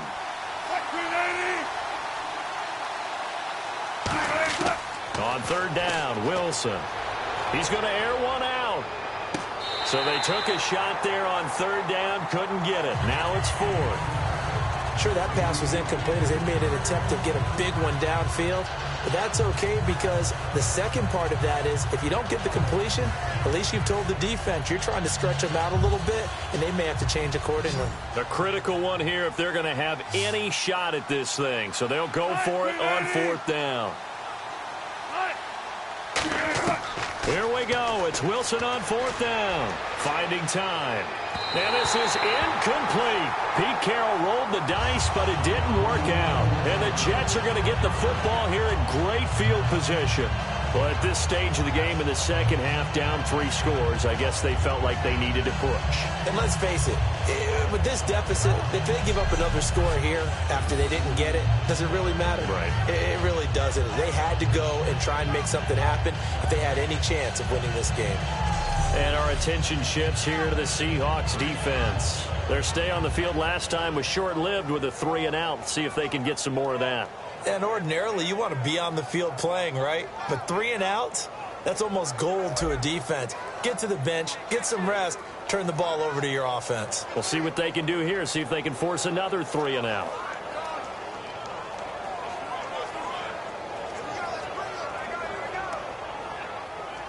Really nice starting field position here for the offensive unit.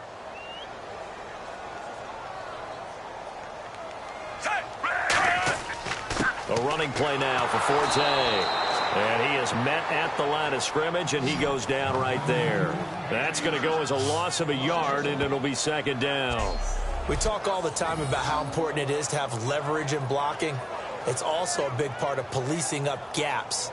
Did you move someone out of the A gap? Did you move them out of the B gap in order to create space for your guy to run? In this case, all those gaps were shut down. Yeah, the movement was defensive, and they got him for a loss. And the offense behind the chains here a touch on 2nd and 11.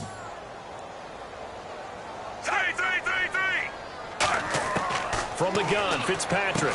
He rifles one that's intercepted. A great read, and it's picked off. And his guys are going to take over at the 31-yard line. Brandon, this is a veteran quarterback back there. He should know better than to make a throw like this. This is definitely not his best ball, and I think he knew this was trouble the second it was leaving his hand.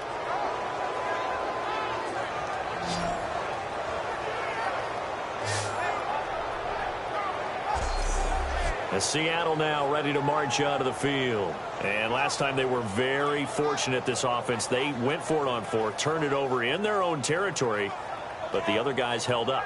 They didn't give up any points. So how about the guy with the #1 headset on the sidelines, the head coach? That was planned going into it, not necessarily to not get the first down or to have the defense have to hold up. But he trusted his defense. Trusted his defense very much, and I think that's how he's going to play this game. Go for it. Be aggressive, because I've got the wild bunch backing me up over here on my own sideline. Now we'll see what his offense can do. After the interception, here's Wilson. Baldwin with it over the middle. And he's brought down. Give him 11 on the gain there. And that'll be good for a Seattle first down. There were a couple holes there, partner. Was that zone coverage? That's exactly what it was, Brandon. When you see man-to-man, that defender runs with the receiver. In this case, they were just taking care of their zone coverages, their responsibilities on the field, and the offense found the open space.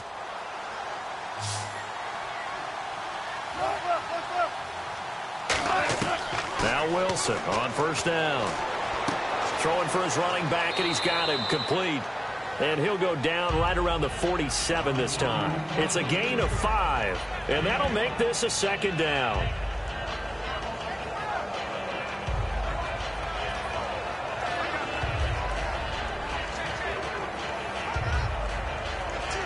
Second down now after the pass completion.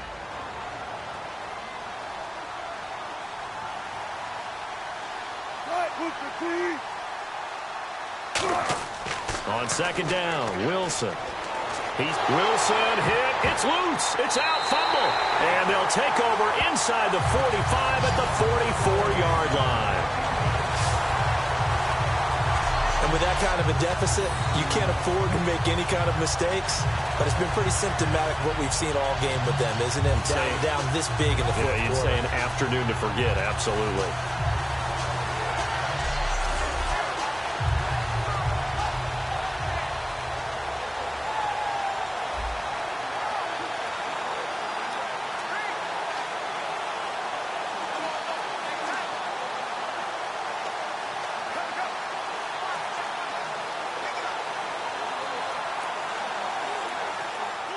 Looks like the defense in press coverage here.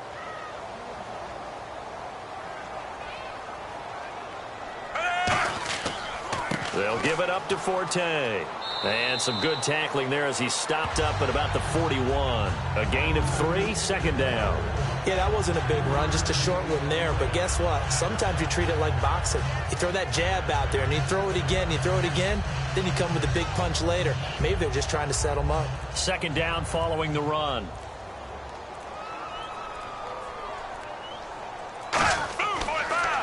They stay on the ground. Forte again. And they went the wrong way there. Losing yardage back at the 43-yard line. And they'll lose a yard that time, and that's going to lead to a third down. I'm not sure they could have had a better call there for the defense. Blitz was called, and they're setting up for a draw. When you're blitzing, you're likely to beat them to the punch because they're going to take a little extra time to set up. Talk about the offensive line. In this case, you'll get into the backfield before they can get set up. The first down line at the 34 here on third down.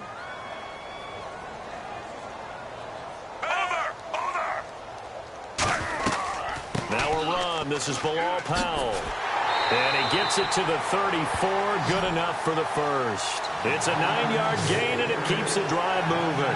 Well, that was a unit that understood exactly where the first down marker was, handed it to their guy who could run it, created some space, and he got there.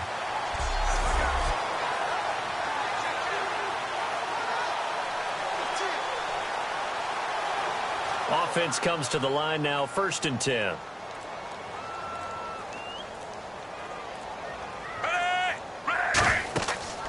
Out of the pistol, Forte looking for a seam but finding none. He'll get back to the line of scrimmage, and that's it. No gain on the play there. It'll be second down. And he got off the end there very quickly to make that play. Yeah, it was almost like the bullet train, wasn't it? I mean, just zoom. Quick, quick, quick. And what a terrific play, holding them to no gain. Forte, the lone running back. Play fake. It's Fitzpatrick. Surveying the field. Look at the time. That is caught at the 7. And he's brought down after a good gain. A very solid gain of 27. And they just had another big completion there. And I think in days gone by in the NFL, you might have asked, is this a little bit of overkill? Is this rubbing it in? I don't think people feel the same way nowadays. The age-old argument. Then you could say on the other side, if you're going to get angry about it, stop it, right? Go ahead and stop me. And I think a lot of the times they just look at it like, let's just play the game. And however it turns out, it turns out.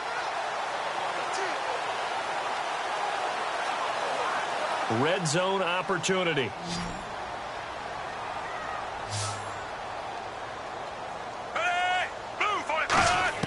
From the shotgun, it's Fitzpatrick. And he fends him off. He's got time in the pocket. And he just throws this one away.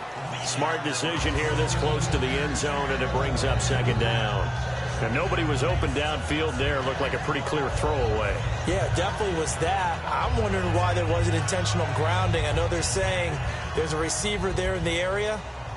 Those darn quarterbacks, they get away with everything. Spoken like a true defensive back, Mr. Davis. Did that come out? It did. Okay. Second and goal. Defense digging in again here. Trying to find a lane, but instead he'll get back to the line of scrimmage and no more. No gain on that one, and it's going to bring up a third down. Partner's been my experience that after two stops like that near the goal line, defense has only become bolder. They don't back off at all. I think they continue to bring pressure and force them to make a really big play against them. And the incompletion, then the run for no gain. Let's see now. Third and goal for Fitzpatrick. And they're going to get him. They bring him down to the sack back at the 16-yard line. The rookie from Maryland, Quentin Jefferson, coming in to drop him for a loss of 8, and it'll be fourth down. You never want to give up a sack. From the O-line's perspective, they hate it for several reasons, especially because they felt like they let little brother down back there in the pocket. Oh, no doubt. They have a ton of pride, and they go into every job wanting to keep that guy clean. They want that uniform with no grass stains, no dirt, nothing on it, but it's really, really difficult. You're talking about some terrific athletes who are trying to put him on the ground. On now is Nick Folk in the field goal unit for the Jets.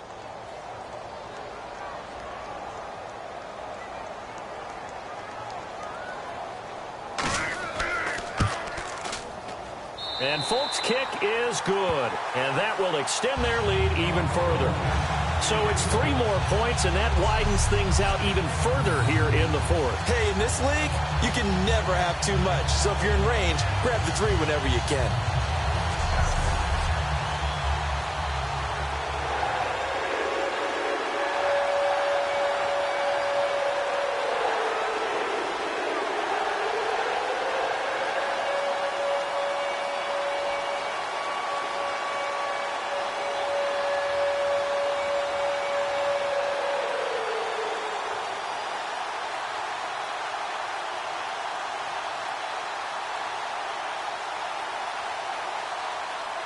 After the made field goal, back out is Nick Folk to kick this one off.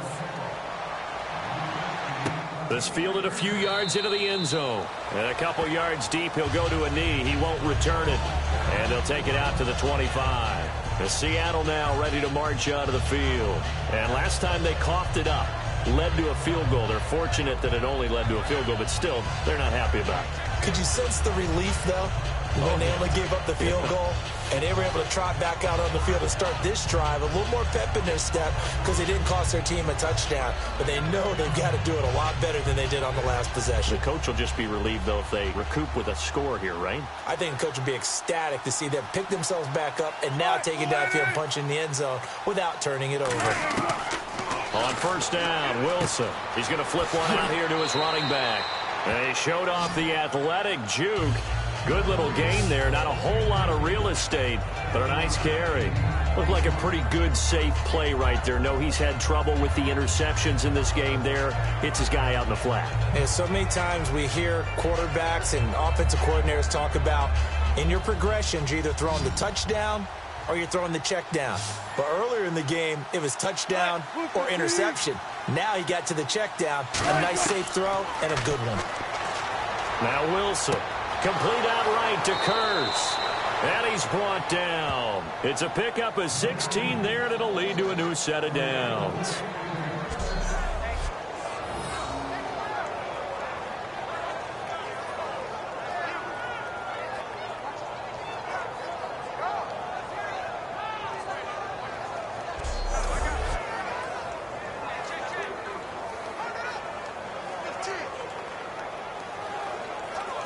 So the offense has it 1st and 10.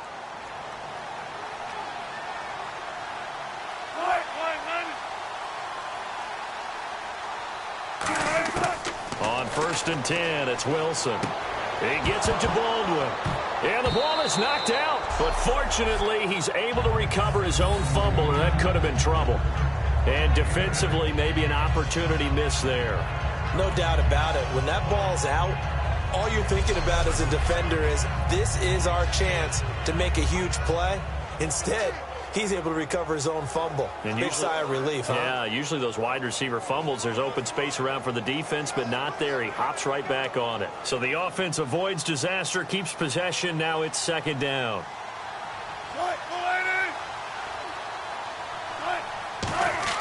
Wilson will throw again. Got a man over the middle. It's Williams. And the stop here will come at the 38-yard line.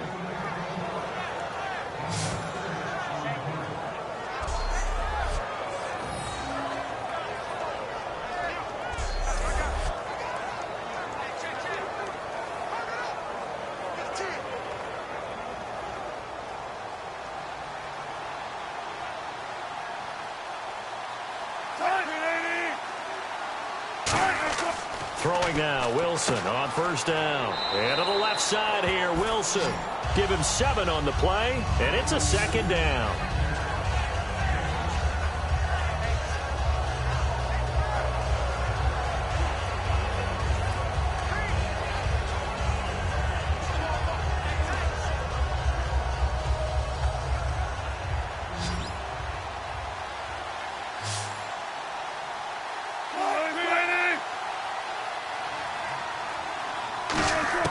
Again, Wilson. And he's got some space here. And he'll avoid the tackle there with a slide. A good pickup there, 26 yards.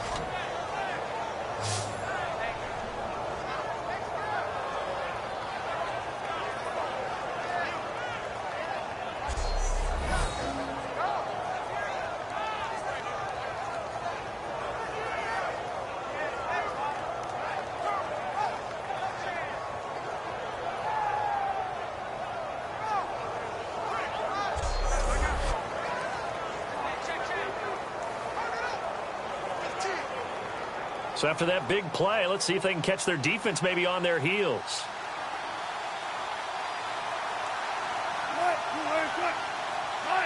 Movement there on the offensive line, a little quick, and a 5-yard penalty. False start, offense.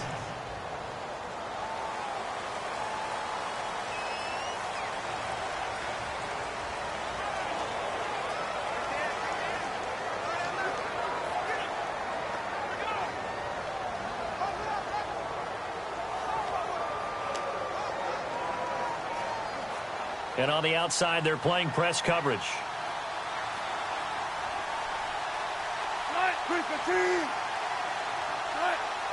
First and goal here from the 9. They'll run it now out of the gun. And he's swallowed up right near the line of scrimmage. They'll say no gain on the play, and it'll be 2nd and goal. No gain on that run, and while the team is down, there's still time to come back and win the football game. If I'm the offensive coordinator, though, I've got to think about moving at a faster pace and maybe opening things up a little bit and throwing it a little bit more.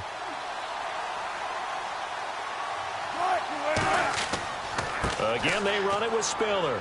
And he will maneuver his way down to about the 7. Only a couple yards there, and that's going to set up a long 3rd and goal.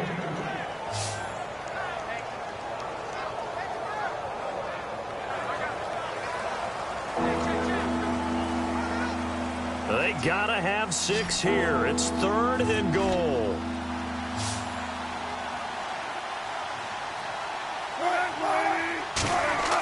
On 3rd and goal, Wilson. He dropped it. Couldn't hang on in the end zone.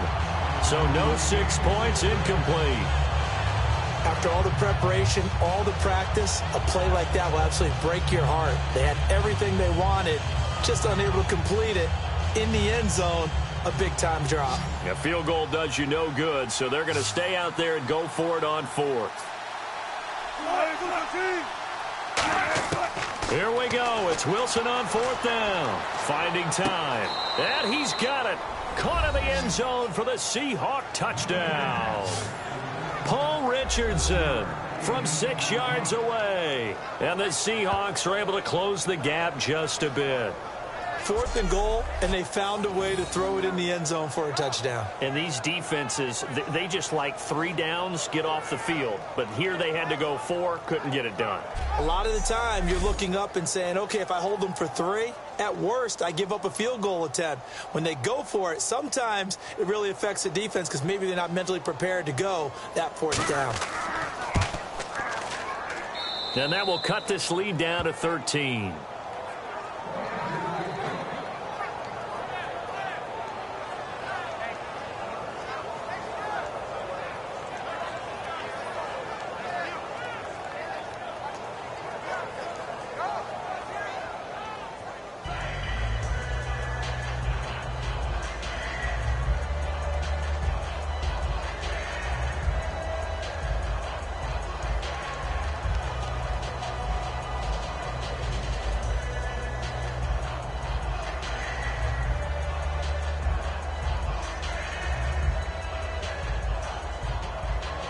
Two scores down, 3 timeouts left. Still a chance if they can somehow get this one back.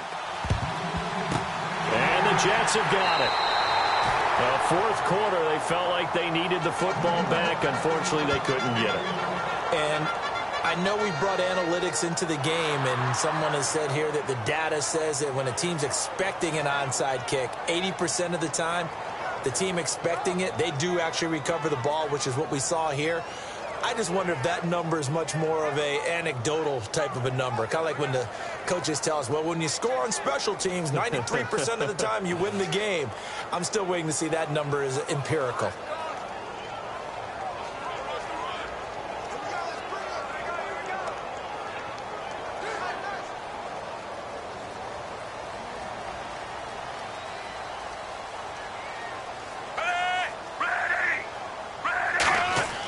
Now a play fake here on 1st down. He's got time. And that is incomplete. The intended target, the tight end, Austin Seferian-Jenkins. And it'll be 2nd and 10. And you really can't pin that one on the quarterback, Charles. The O-line, they've got to protect that. And they know it. That's their meal ticket. They want to take care of the big guy behind them. In this case, they let him down.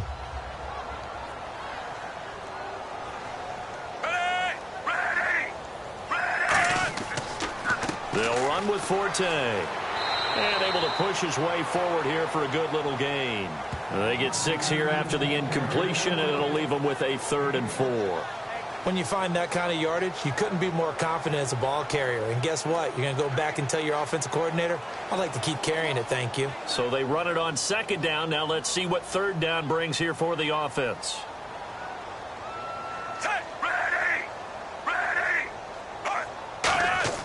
To throw is Fitzpatrick. And complete over the middle, Seferian-Jenkins. It's a pickup of 6 and good enough to move the chains. And that pickup of a 1st down, that's going to leave a mark because they really needed to stop them there, didn't they? Oh, so frustrating. Defensively, you're a play away from getting that football back here. Down late, tough. Now they've got to find a way to create a turnover or a takeaway. Otherwise, this one will probably get away from them. They come out here in the eye. Forte. And he'll take this down just shy of the 25-yard line. 2 yards on the carry there. It'll be 2nd down.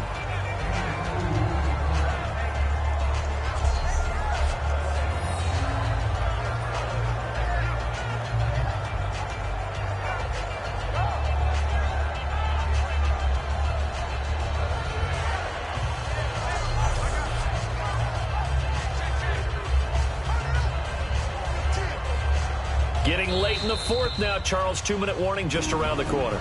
Yeah, some teams just want to get to that spot, take a breath, and then come out and attack for the rest of the game.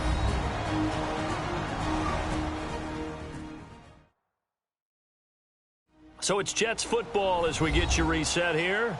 And let's see what they've come up with offensively after having time to talk it over.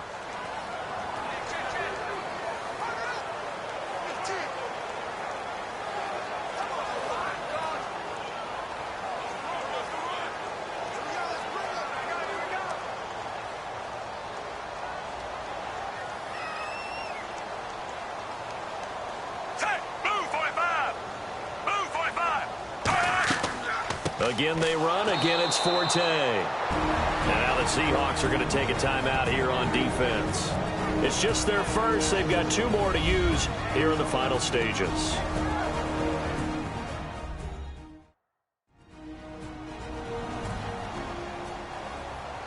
And now following that timeout, the defense back out onto the field.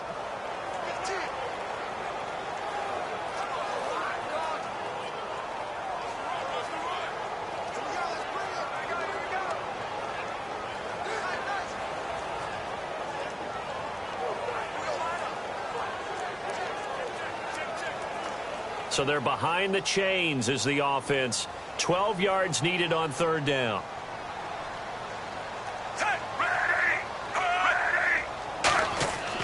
This is the running back, Powell. And now the Seahawks are going to call another timeout. That'll be their second, so one more chance to stop the clock here. And we'll be back.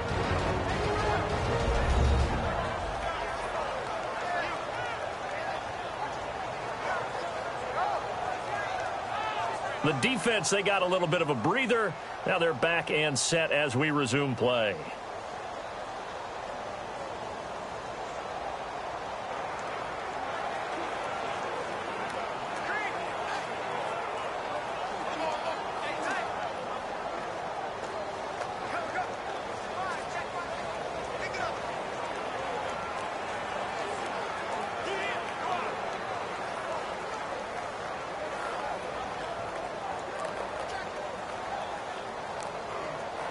On now is Nick Folk in the field goal unit for the Jets. This one from 48 yards away.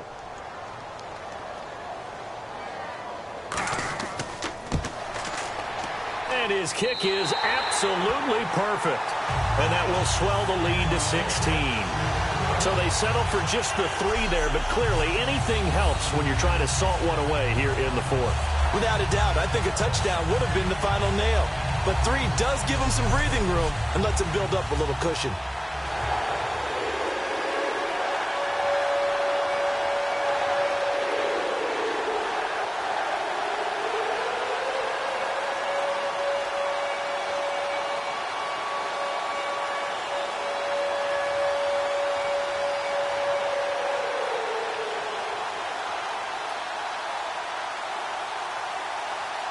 After the made field goal, back out is Nick Folk to kick this one off.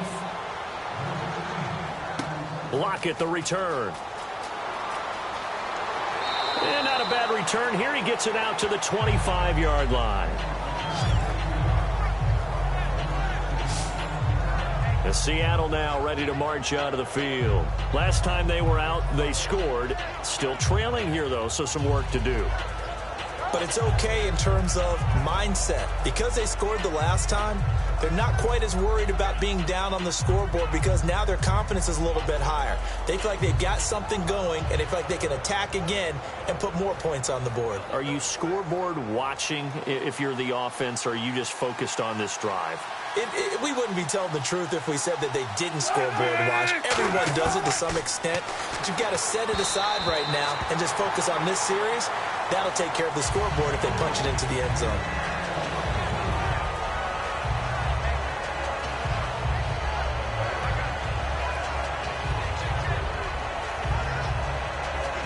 So they're still at the original line of scrimmage here. 2nd down and 10.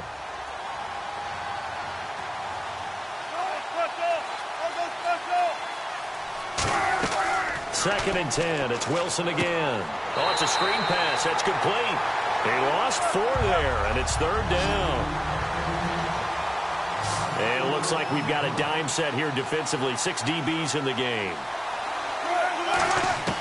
3rd and long. It's Wilson. Complete out right to Kearse. A really nice pickup of 14 yards, and it moves the sticks.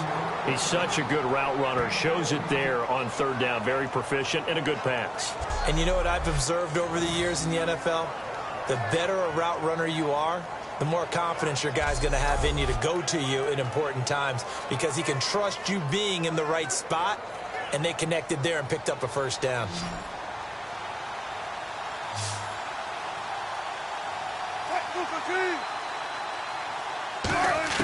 Now Wilson on 1st down. Oh, he's got a little daylight. And he'll slide down to avoid the tackle. It's a 9-yard pickup on the play, and it'll be 2nd and about a yard. And the offense moving quickly to the line. On 2nd down, Wilson. The grab made by Kearse over the middle. And he'll get it down to the 47 here. They get 9 out of that one, and as a result, the drive continues. Now we've got whistles and movement up front. I think this is against Seattle. False start, offense.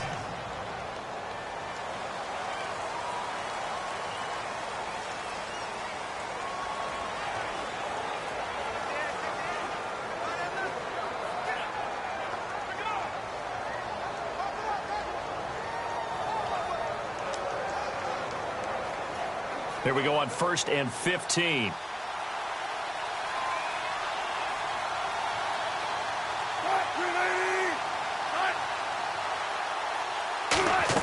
From the gun, it's Wilson. Throwing middle, but it's incomplete.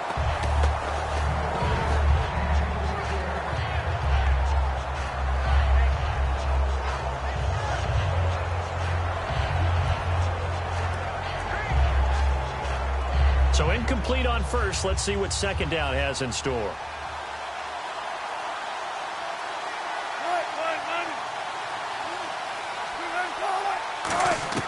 On 2nd down, here's Wilson. And he's going to be out of bounds down to the 25. A very solid gain of 27.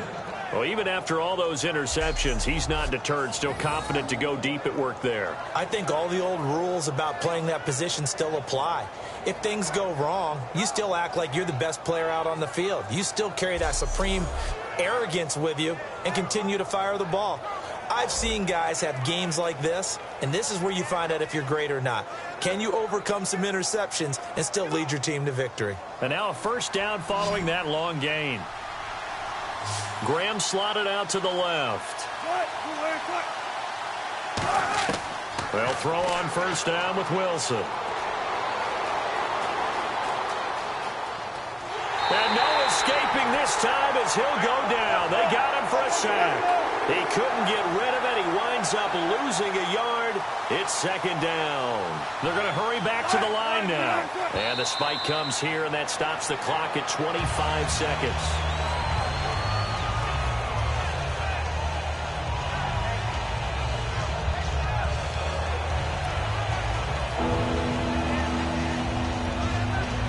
So this will be the 9th play on this drive.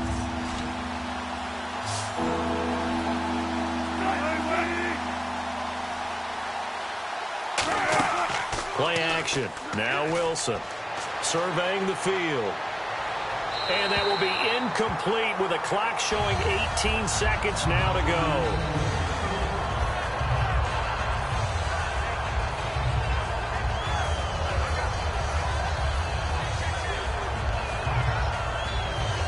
And they're indeed going to go for it here on 4th down. So trailing here in the last quarter. Let's see how this plays out. Here we go. It's Wilson on 4th down. Now a desperation throw deep downfield. They had to go for it with such little time remaining. And the Jets are going to get the football back. Well, they had to take one final shot at the end zone, but now things are looking really bleak. And I agree with that totally. You had to take the shot if they did score. You know, whether you call it a miracle or not, you line up, onside kick, get the ball back, throw one more in the end zone, who knows? Had to take the chance, just was unsuccessful.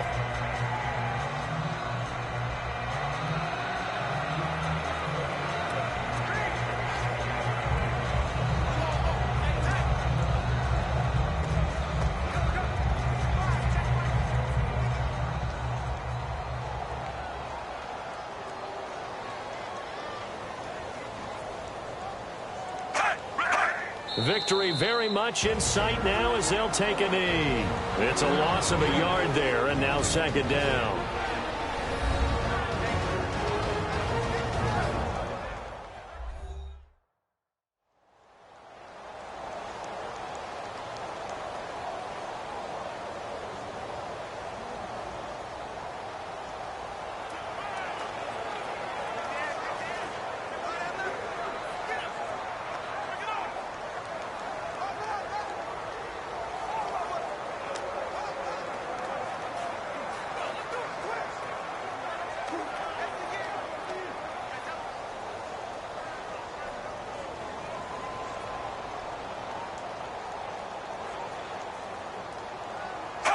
To a knee goes Fitzpatrick, and that should just about do it. They'll lose a yard, and it brings up third.